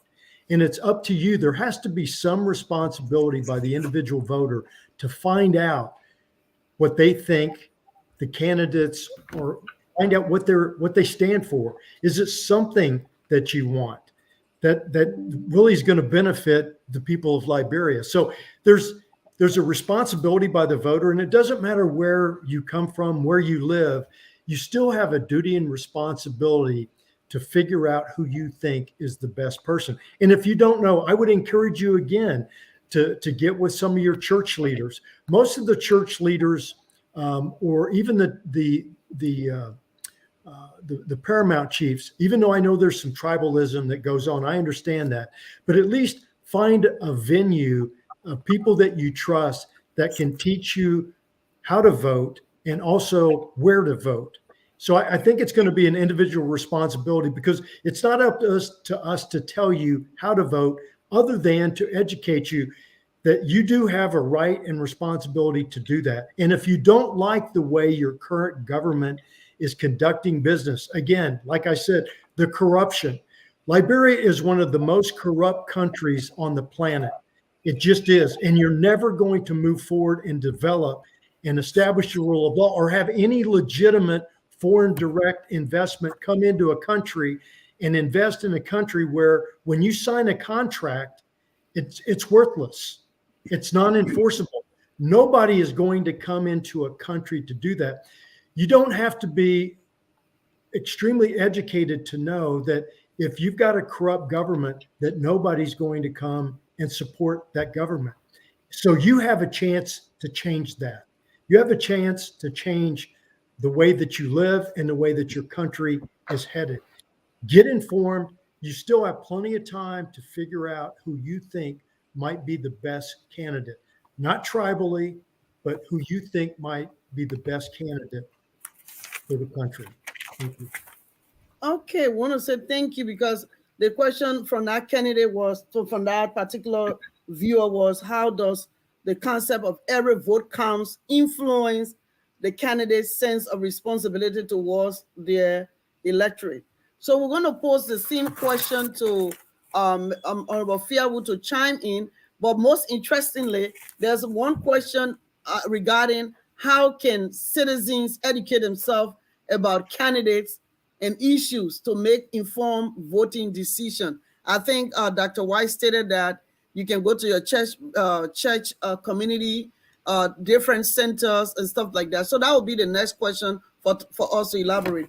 But I want to just give Honorable Fiawu the opportunity to dive in on every vote counts, and how can a candidate using that concept of every vote count to see the need and the fact that they have a responsibility towards the electorate. Thank you, Madam Chair. It is so well put in from Dr. White that, you see, Liberians, we are responsible for our own actions. those that are running, those candidates that are running, they are responsible for their own actions. If they want to really, for somebody to vote for them, they need to make sure that all of the avenues are well taken. They just shouldn't just go out there and just speaking all to people. They have to have trained people to go out there to speak the language that they are trying to send out there for people to gravitate to it, to say, I think this candidate is saying something that I like, to make sure that I'm going to vote for him. But how do you vote if you go to the ballot box and you don't know even how to cast the ballot, who to check on the ballot? This is another responsibility by the candidate himself.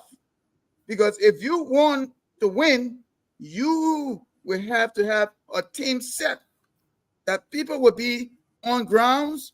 You might not have the funding.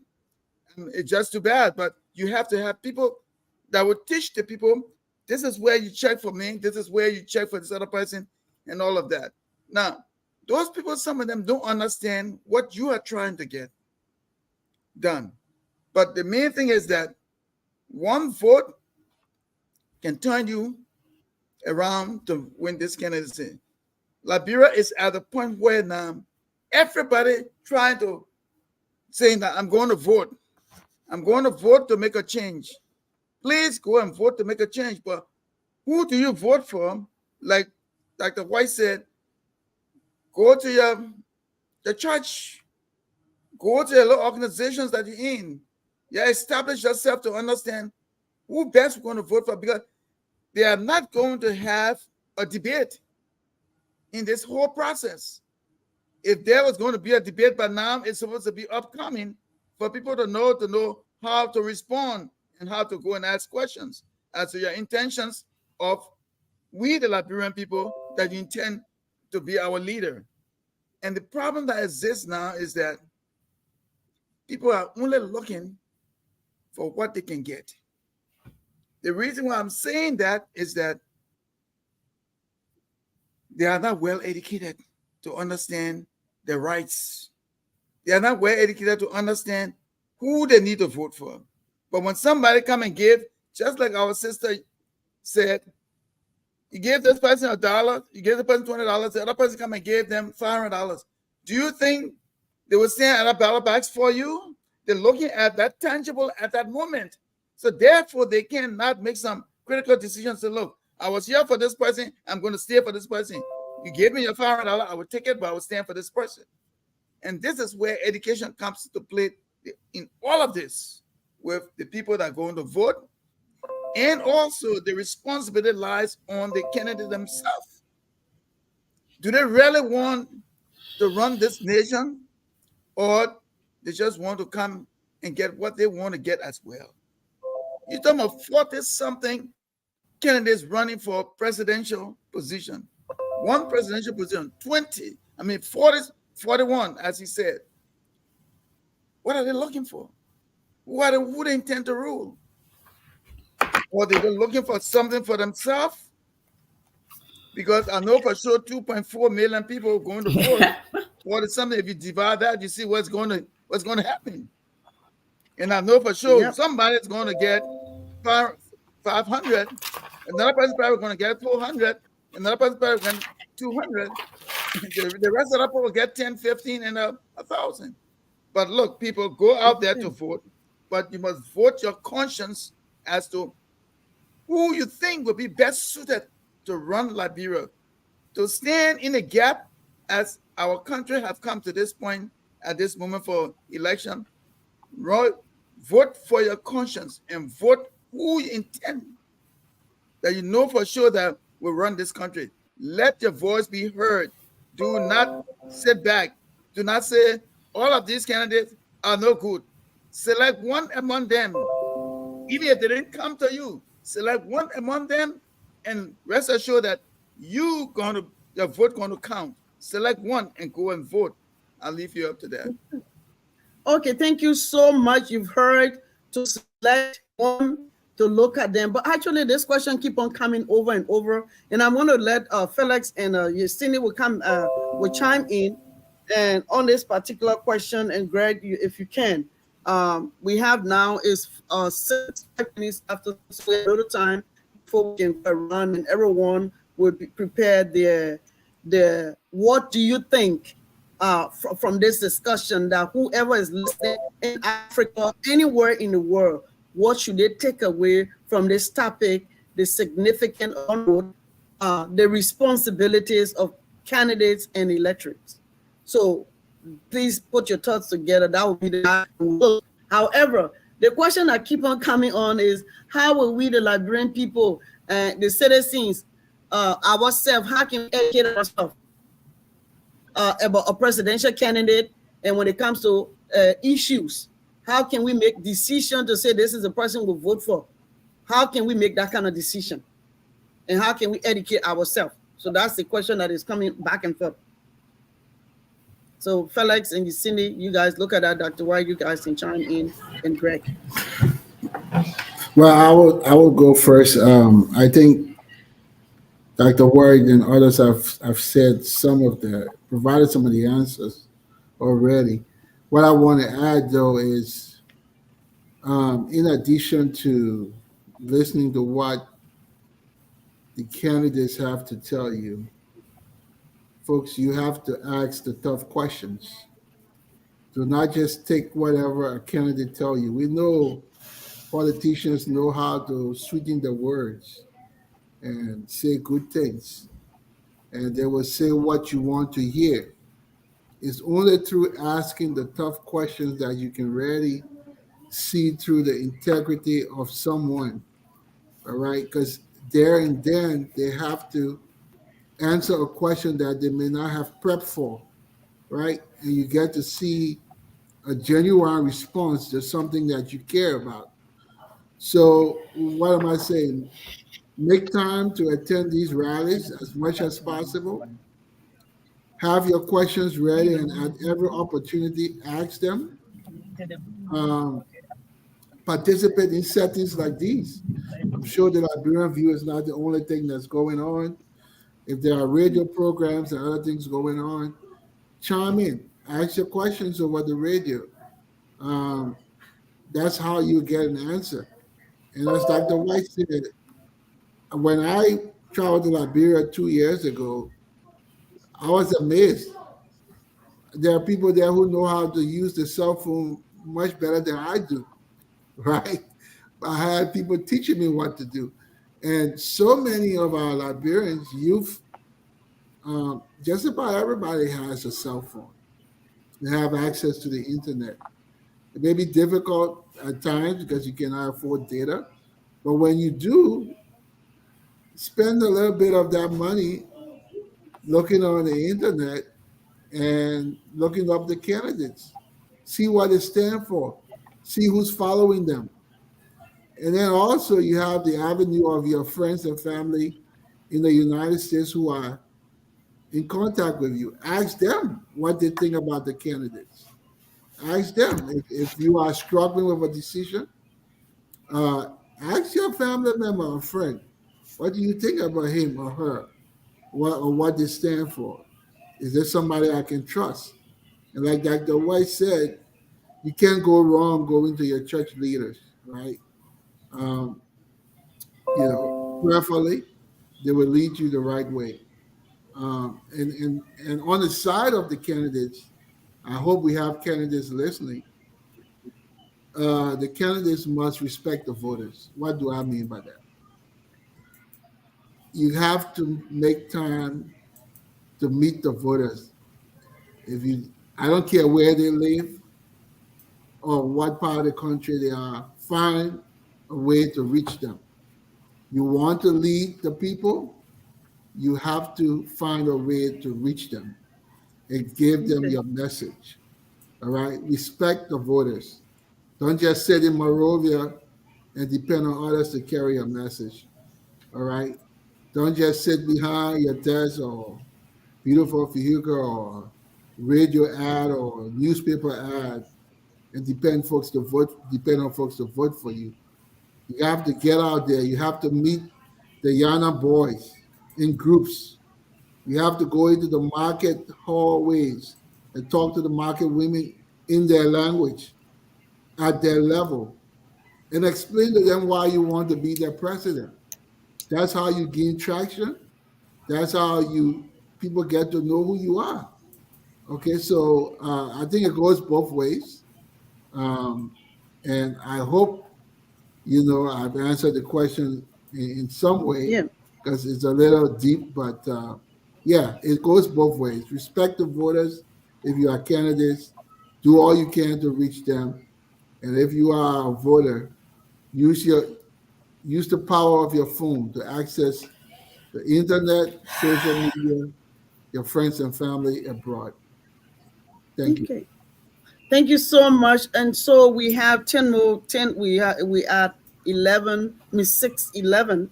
And so we asked Cindy to chime in when it comes to, because someone was asking those who have just joined, I wanted for Dr. Edwin Lloyd and others to chime in. But however, Yasini is going to chime in and we will have 20 minutes for us to have a closing point, a takeaway from the discussion. So let's all get ready for that. But one of the questions that is going about, Dr. Lloyd, and Yasini is going to chime in after that, you can also, is how can citizens educate themselves? Like we hear every day, the last time we listened to the right of the power of one vote, well, we ain't got nothing. There's nowhere we can go to learn these things, how we can vote. We register, but there's nothing. Like the Liberian View, what do we do? We are working, we collaborated and we stayed in the collaboration stage with the Flomo Theater, and we have done a lot when it comes to education. And we're also going to work with Cindy based on what this platform, we will work alongside ourselves to see how best we can move on when it comes to this. However, people were asking quickly, as citizens, how can we educate ourselves about a candidate and issues to make informed decision? What are the issues? So that's what we're talking about. So we'll hear briefly from Cindy and then Dr. Edwin Lloyd, and then we're all going to prepare the takeaway from the discussion. I listened to you today. I live in Switzerland. I live in England. I am a Liberian. I went there to register. I need to vote, but there are a lot of things I'm not aware. This discussion, what you think is the takeaway for the responsibility for the presidential candidate and the electorate. But let's hear first from Cindy and then Dr. Reverend Edwin Lloyd Jr. And then we'll go around the table and give out what can I take away from the discussion as a person. Cindy, the floor is yours quickly. Thank you, Lucy. So let's remember, Liberia is a very small country. We're about 3 degrees separation. I know someone who knows Lucy and who knows the next person to Lucy. We have a responsibility again to reach out to. If you want to know, you will know. Besides, let me just say, I host a show on Tuesday night and Thursday night, 7 to about 7, 8, 9 o'clock, which is 1 o'clock Liberian time, to just educate people. And Saturday morning around about 11 o'clock on Second Thought, Lucy knows that.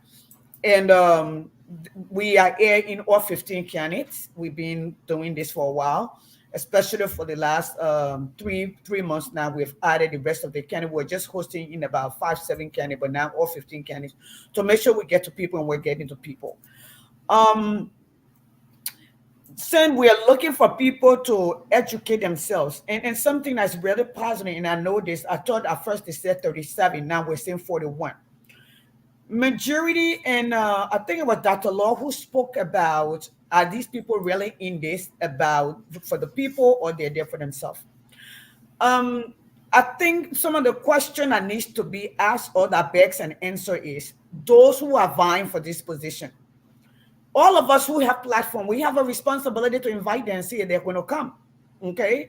I think that just posted in the chat room to Lucy, and maybe we'll talk about it later. Let's extend, some of us have invited and some of them will not come, to tell us what the world do for the people. How are they going to do it? Because, and where have they done it? I listened to somebody who said, people say age comes with maturity. It's not for everyone. You got old fools, you got old people, and you got young people that are mature. Okay? So age have nothing to do with maturity or awareness for that matter. But depending on your experience, experience and how you decide to develop yourself and develop your mind. So the NEC also has a responsibility, and I don't think they've done a good job. I'm saying it, okay, to vet these people who are putting up and coming and registering. Number one, all of them have to have an office in each of the county. They have to be financial qualification based on the political party. There's a threshold. And those who ran in the last election, if they met the 1% threshold, all right? So I know that the political parties that are jumping in that have no political office. So there's some sort of derelation here that we all need to ask this question. So, Lucy, you and I here, all right, we need to collaborate and talk to the gentleman on this platform. All right, we can create something called a mock election. We can go to Liberia maybe a week, 2 weeks, or 4 weeks before the election, and go in some of the Monrovia. A lot of the people in Monrovia, hopefully they have access, but majority of the countryside to see, okay, where people can read and write, create a scenario of what they're going to see and say, this is how you vote. If you do, this is where you want. You don't go against the person where you don't want and say, I don't like this person, I'm crushing them because they did wrong to me. Because that's how some people and they get disqualified.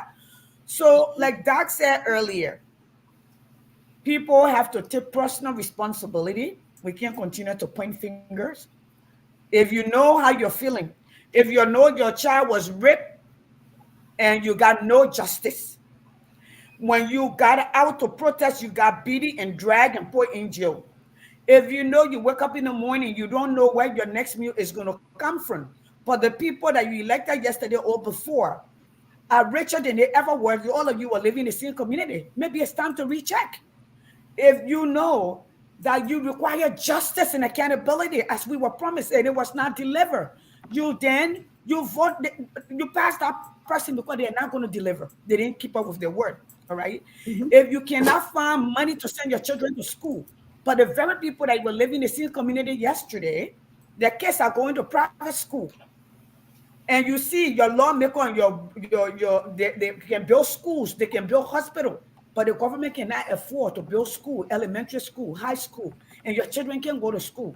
That's some of you have to get in the street to prostitute. Then you have to rethink your decision. And one thing, let me amplify what Doc said. Listen, electing somebody is not because you like them, not because they're tall, not because they're short, not because they're dark, they're light skinned, they're white, their eyes are different colors. No, you elect them because you believe they can do the job and they can change your life and give you an opportunity to reach your full potential or your God-given potential, or to even give your children an opportunity to also reach their full potential. That's why you vote. That's why your vote is important, because it speaks to your future. It tells the person, I'm trusting you again. Let me repeat, with my life, with the future of my children, with my safety, with my security, with even my stomach. That's what I'm trusting you with. That's what your vote says. Thank you, Lucy. Okay, so at least you know how you can educate yourself. You know what you need to be looking at.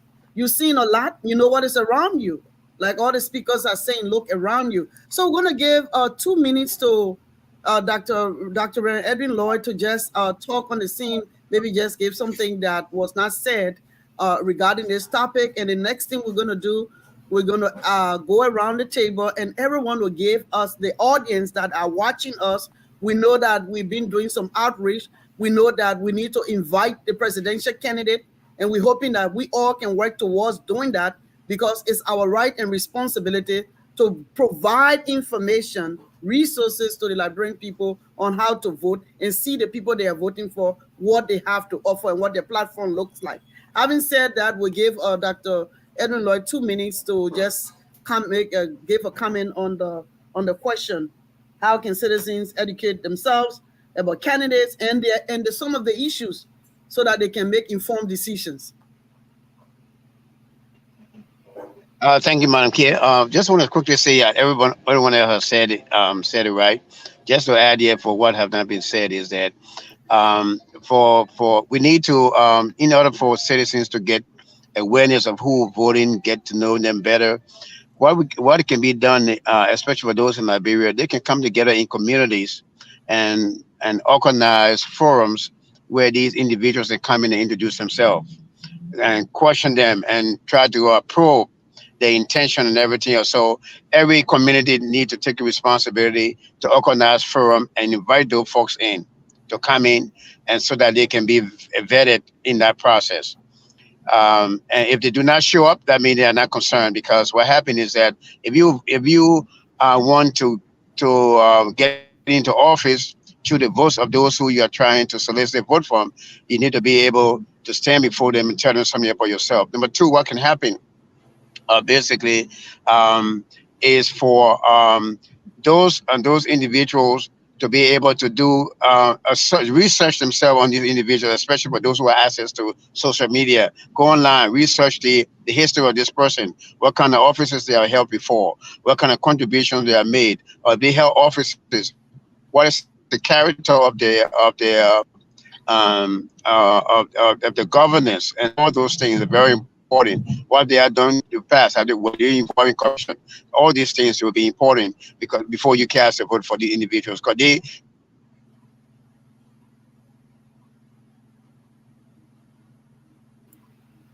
Okay, Reverend Dr. Edwin Lloyd Jr., we're not hearing you. So we just want to just move on quickly. I think you will come back to discuss, to talk about the topic to get today, the significance of one vote, the responsibilities of candidates and electorate. The important here is we want to make sure that if I am listening to this, what is the takeaway? So for this, we're going to start first. We're going to start with Dr. Allen White to tell us his takeaway. Then we'll go to Mr. Felix Wilson. Thanks, Lucy. I think the takeaway that I got, that I'm hearing, the overarching theme of your listeners and viewers, is how can I get more educated on the candidates? What I think the Liberian View can do, because you had such a success in the last program where you had over 50,000 viewers. You can't invite 46 different candidates. That's unwieldy. But may I suggest there are some polls in Liberia in some of the respectable news organizations over there where maybe you identify the top 5 candidates, invite them to come on your show with you. Okay, come on your show maybe next month, August. It will be taped. It will be live, of course, but it will also be taped. And you can have some sort of scripted and constructive format where you can ask maybe the top 5 candidates to come on, to include President Weah, to the next 4 that are from the other parties. Just a suggestion, food for thought, think outside the box, how maybe you could do this service to help educate your listeners and your viewers about the candidates. You can't do everybody, but the ones that are serious, that want to come on and explain what they stand for, and take questions from your viewers through you to ask that, I think would be a tremendous service. And those that don't want to show up, then so be it. But you gave them the opportunity to do it. This is something I think the Liberian View can do between now and next month. I know it's short notice, but certainly before the October 10th election, and get this out and blast it out to the 50,000 viewers that you had before. I think that would be a great service for them. Thank you. Thank you so much, Dr. White, and those who are listening. I don't know whether the presidential candidate are also watching this, but we're hoping that you're watching. We're going to we form your team. You see myself or Felix and all those on the View. We're going to reach out to you to see how you can come on this platform. And we have, if you like, we can even send you the questions. We don't mind. But others will be asking questions on those who will be watching will be asking questions, so that at least you can tell them who you are, what you stand for, what you're going to do differently for this country. What are you going to do differently for this country? And so we'll turn it over quickly so that we can get from Mr. Felix Wilson what you need to take away when you are watching, as you watch this particular podcast. Thank you, Lucy. To re-echo what Dr. White said, I forgot my good friend Google, right? folks, just Google it. If you need to know the power of one vote, go to your Google search engine and type it in. All right. There are books. I know there are not libraries in Liberia, but there are books out there that you can read on this topic that we're talking about to educate yourself. And so I encourage you to, again, find every means possible to educate yourself. As we've stated earlier, it is a responsibility of yours if you are a registered voter to do everything in your power to cast your vote, but to make sure it counts, to make sure you are casting it for the person that you believe will help build a better Liberia. The other thing I think is a takeaway here is there's still a need to galvanize the community in a form that will help all of us, be it through lobbying the Congress here in the U.S.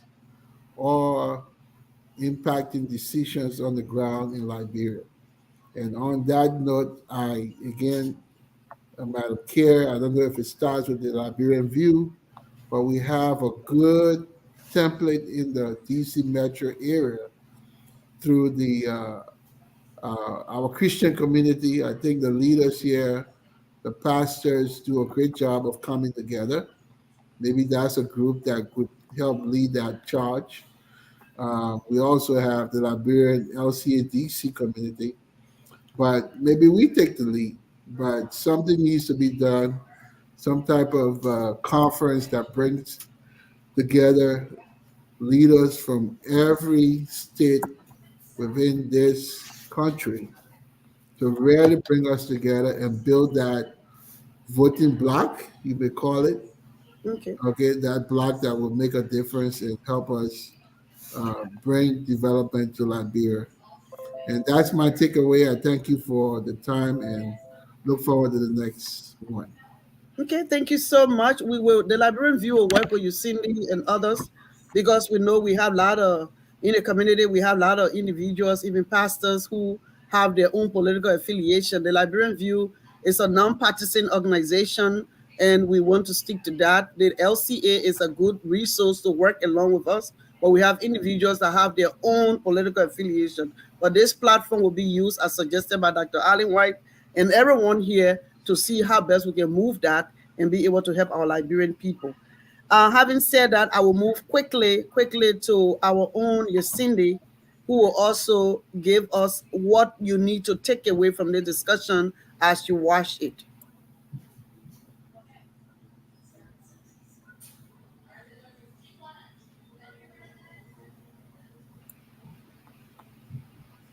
Yacindi, are you there? Oh yes, I didn't hear you. You went in and out. Okay, so my takeaway is our role and responsibility, not only as Liberians, but as human men who believe in liberty, believe in the power of people voices. That the we have a responsibility and we are playing our role, although our roles are being questioned. It does not matter if you're American, you're black, you're white. If you care for Liberia, you have a role to play, and that's the role that we're playing. We also charge the citizen to go out and find information and have that responsibility. So we're charging them, if you're in Liberia, if you do not have enough information, go out, ask your friend. We are 3 degrees separation.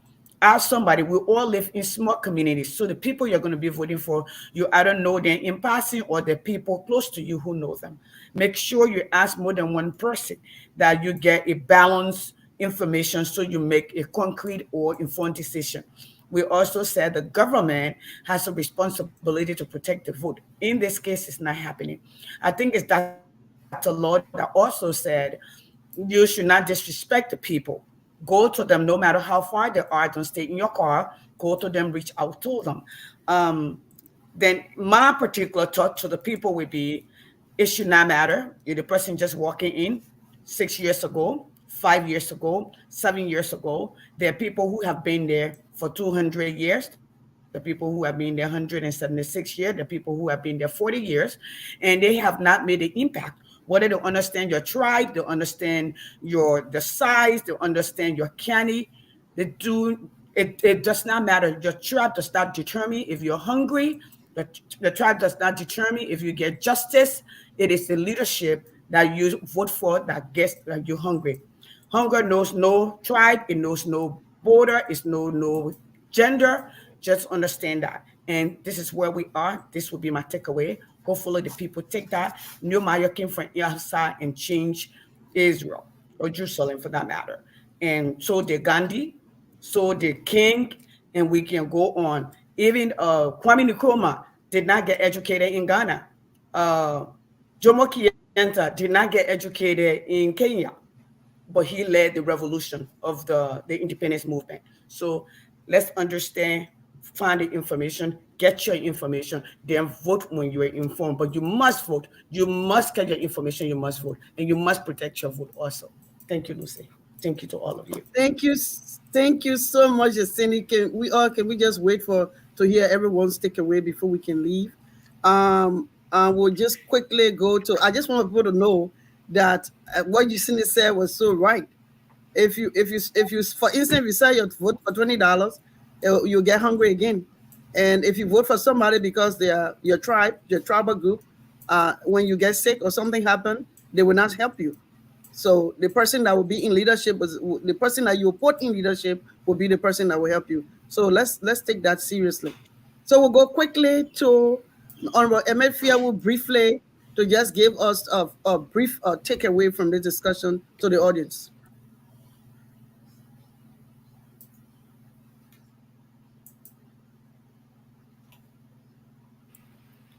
Honorable Emefiele, did you get me? Did you hear me?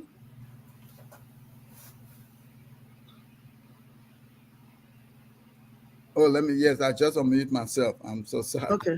Yeah.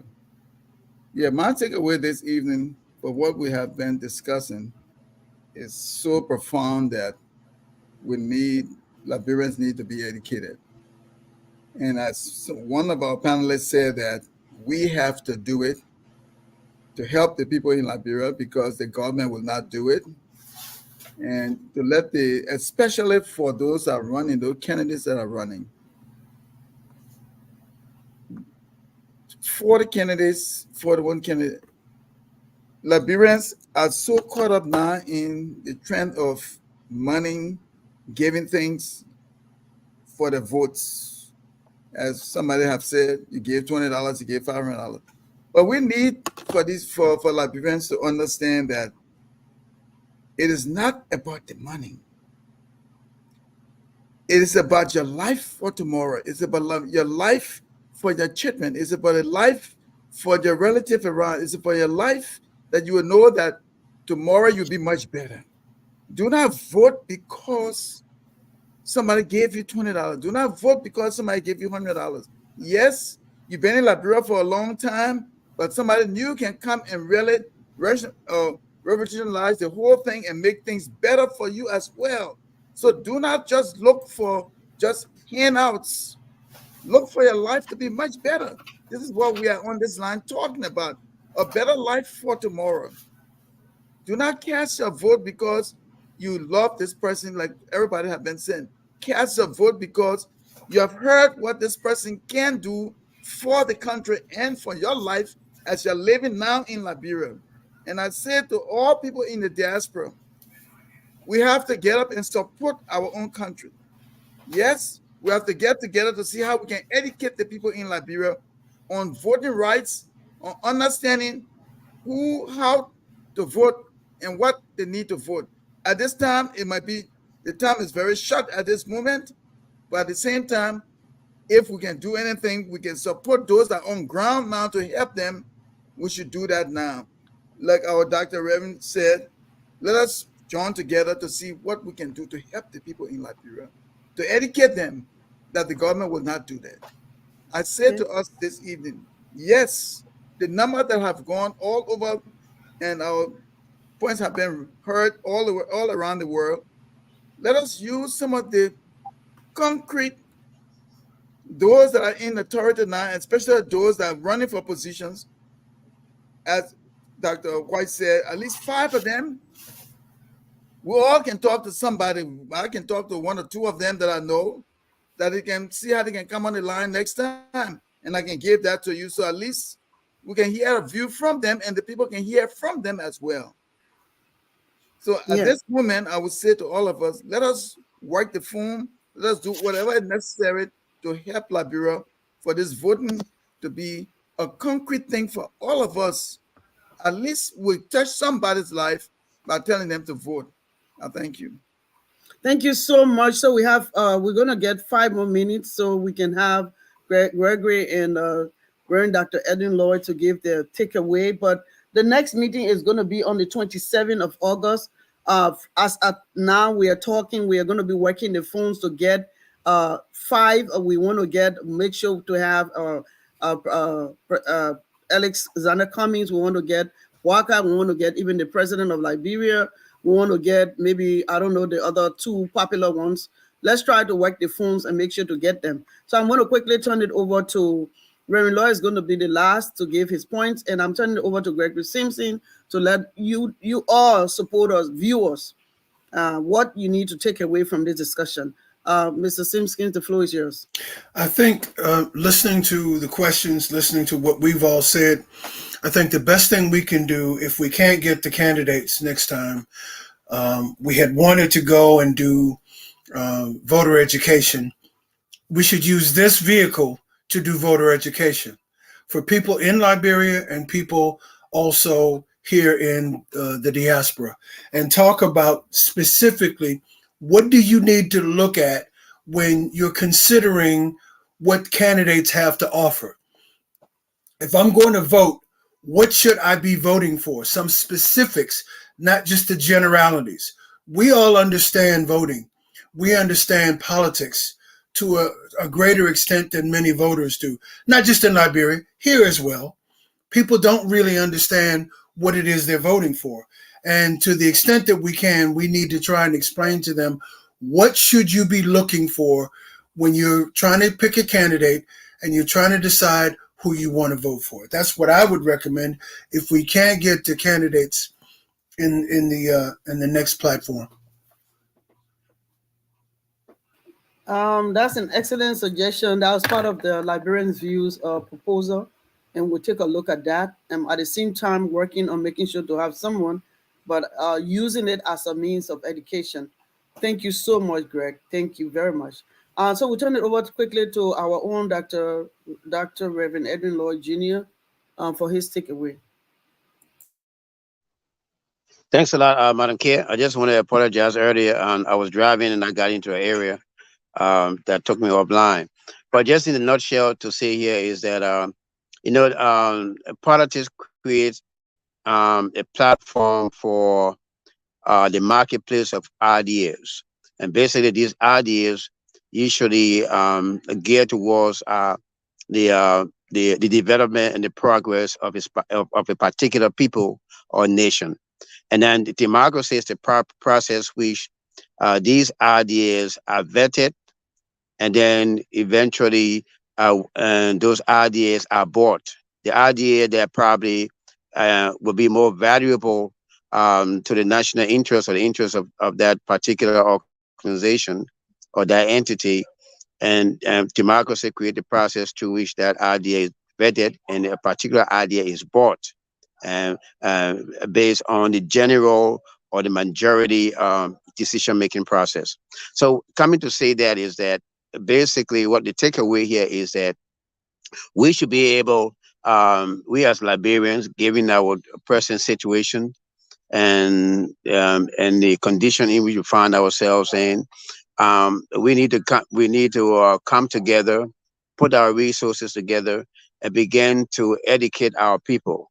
Is key. What the takeaway is that we need education. We need voter education. Everyone has said we need voter education.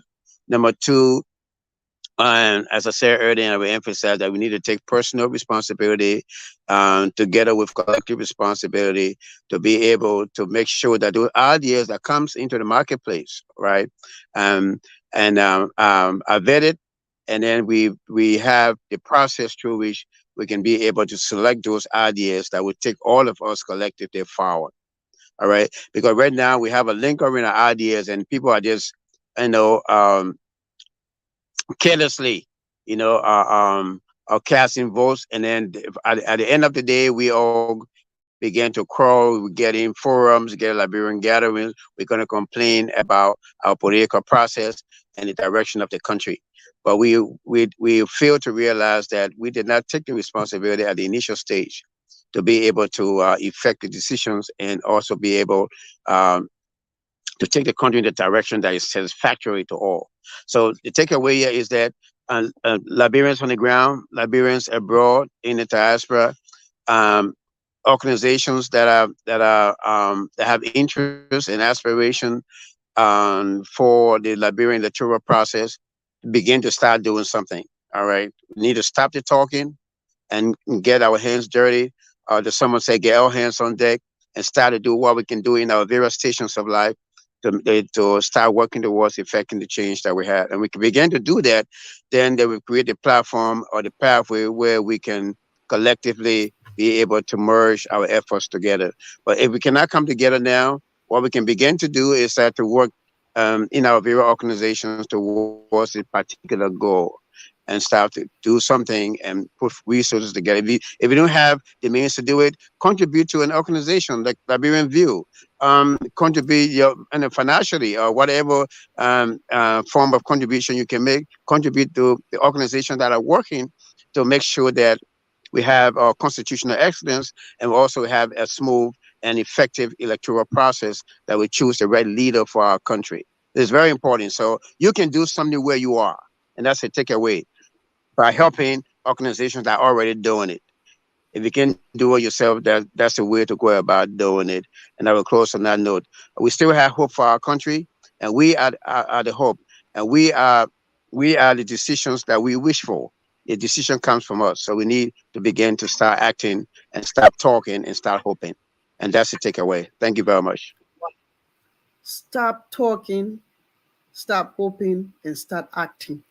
So this is the close of this particular discussion. We want for you all to note that our next discourse will be on the month of August 27. Is going to please can you all just write it down so that we can have it. It's August 27. 27 is going to start at 4:30 p.m. Our discussion will be on voters registration. Our own Gregory Simpson that works with the Liberian View have drafted it, and it's part of our proposal that we're supposed to be doing. We are collaborating with the Flomo Theater and Fine and other organizations in Liberia. They did some and sent it to us. Now we'll be working alongside with the entire platform today, including Cindy. We will be doing voters education on the 27th. At the same time, we want to invite also the presidential candidates, those who are seeing it, watching this particular discussion today. If you look at the platform, they're all saying that we want to make sure that you come and talk to your electorates, who you are, what will you offer, what are you going to change, what are you going to do differently. So having said that, on behalf of the Liberian View and all our supporters, our viewers, want to take this time to say thank you so much to our panelists who are also members of the Liberian View. Thank you for the time this Sunday evening. You should have been eating ice cream with your family, but you are here because you love Liberia and you want to see that the individual that will be elected will be someone that will see Liberia and think Liberia. Look at the roads, the market areas, and see everything that people, even children that are not going to school, that person will see the need.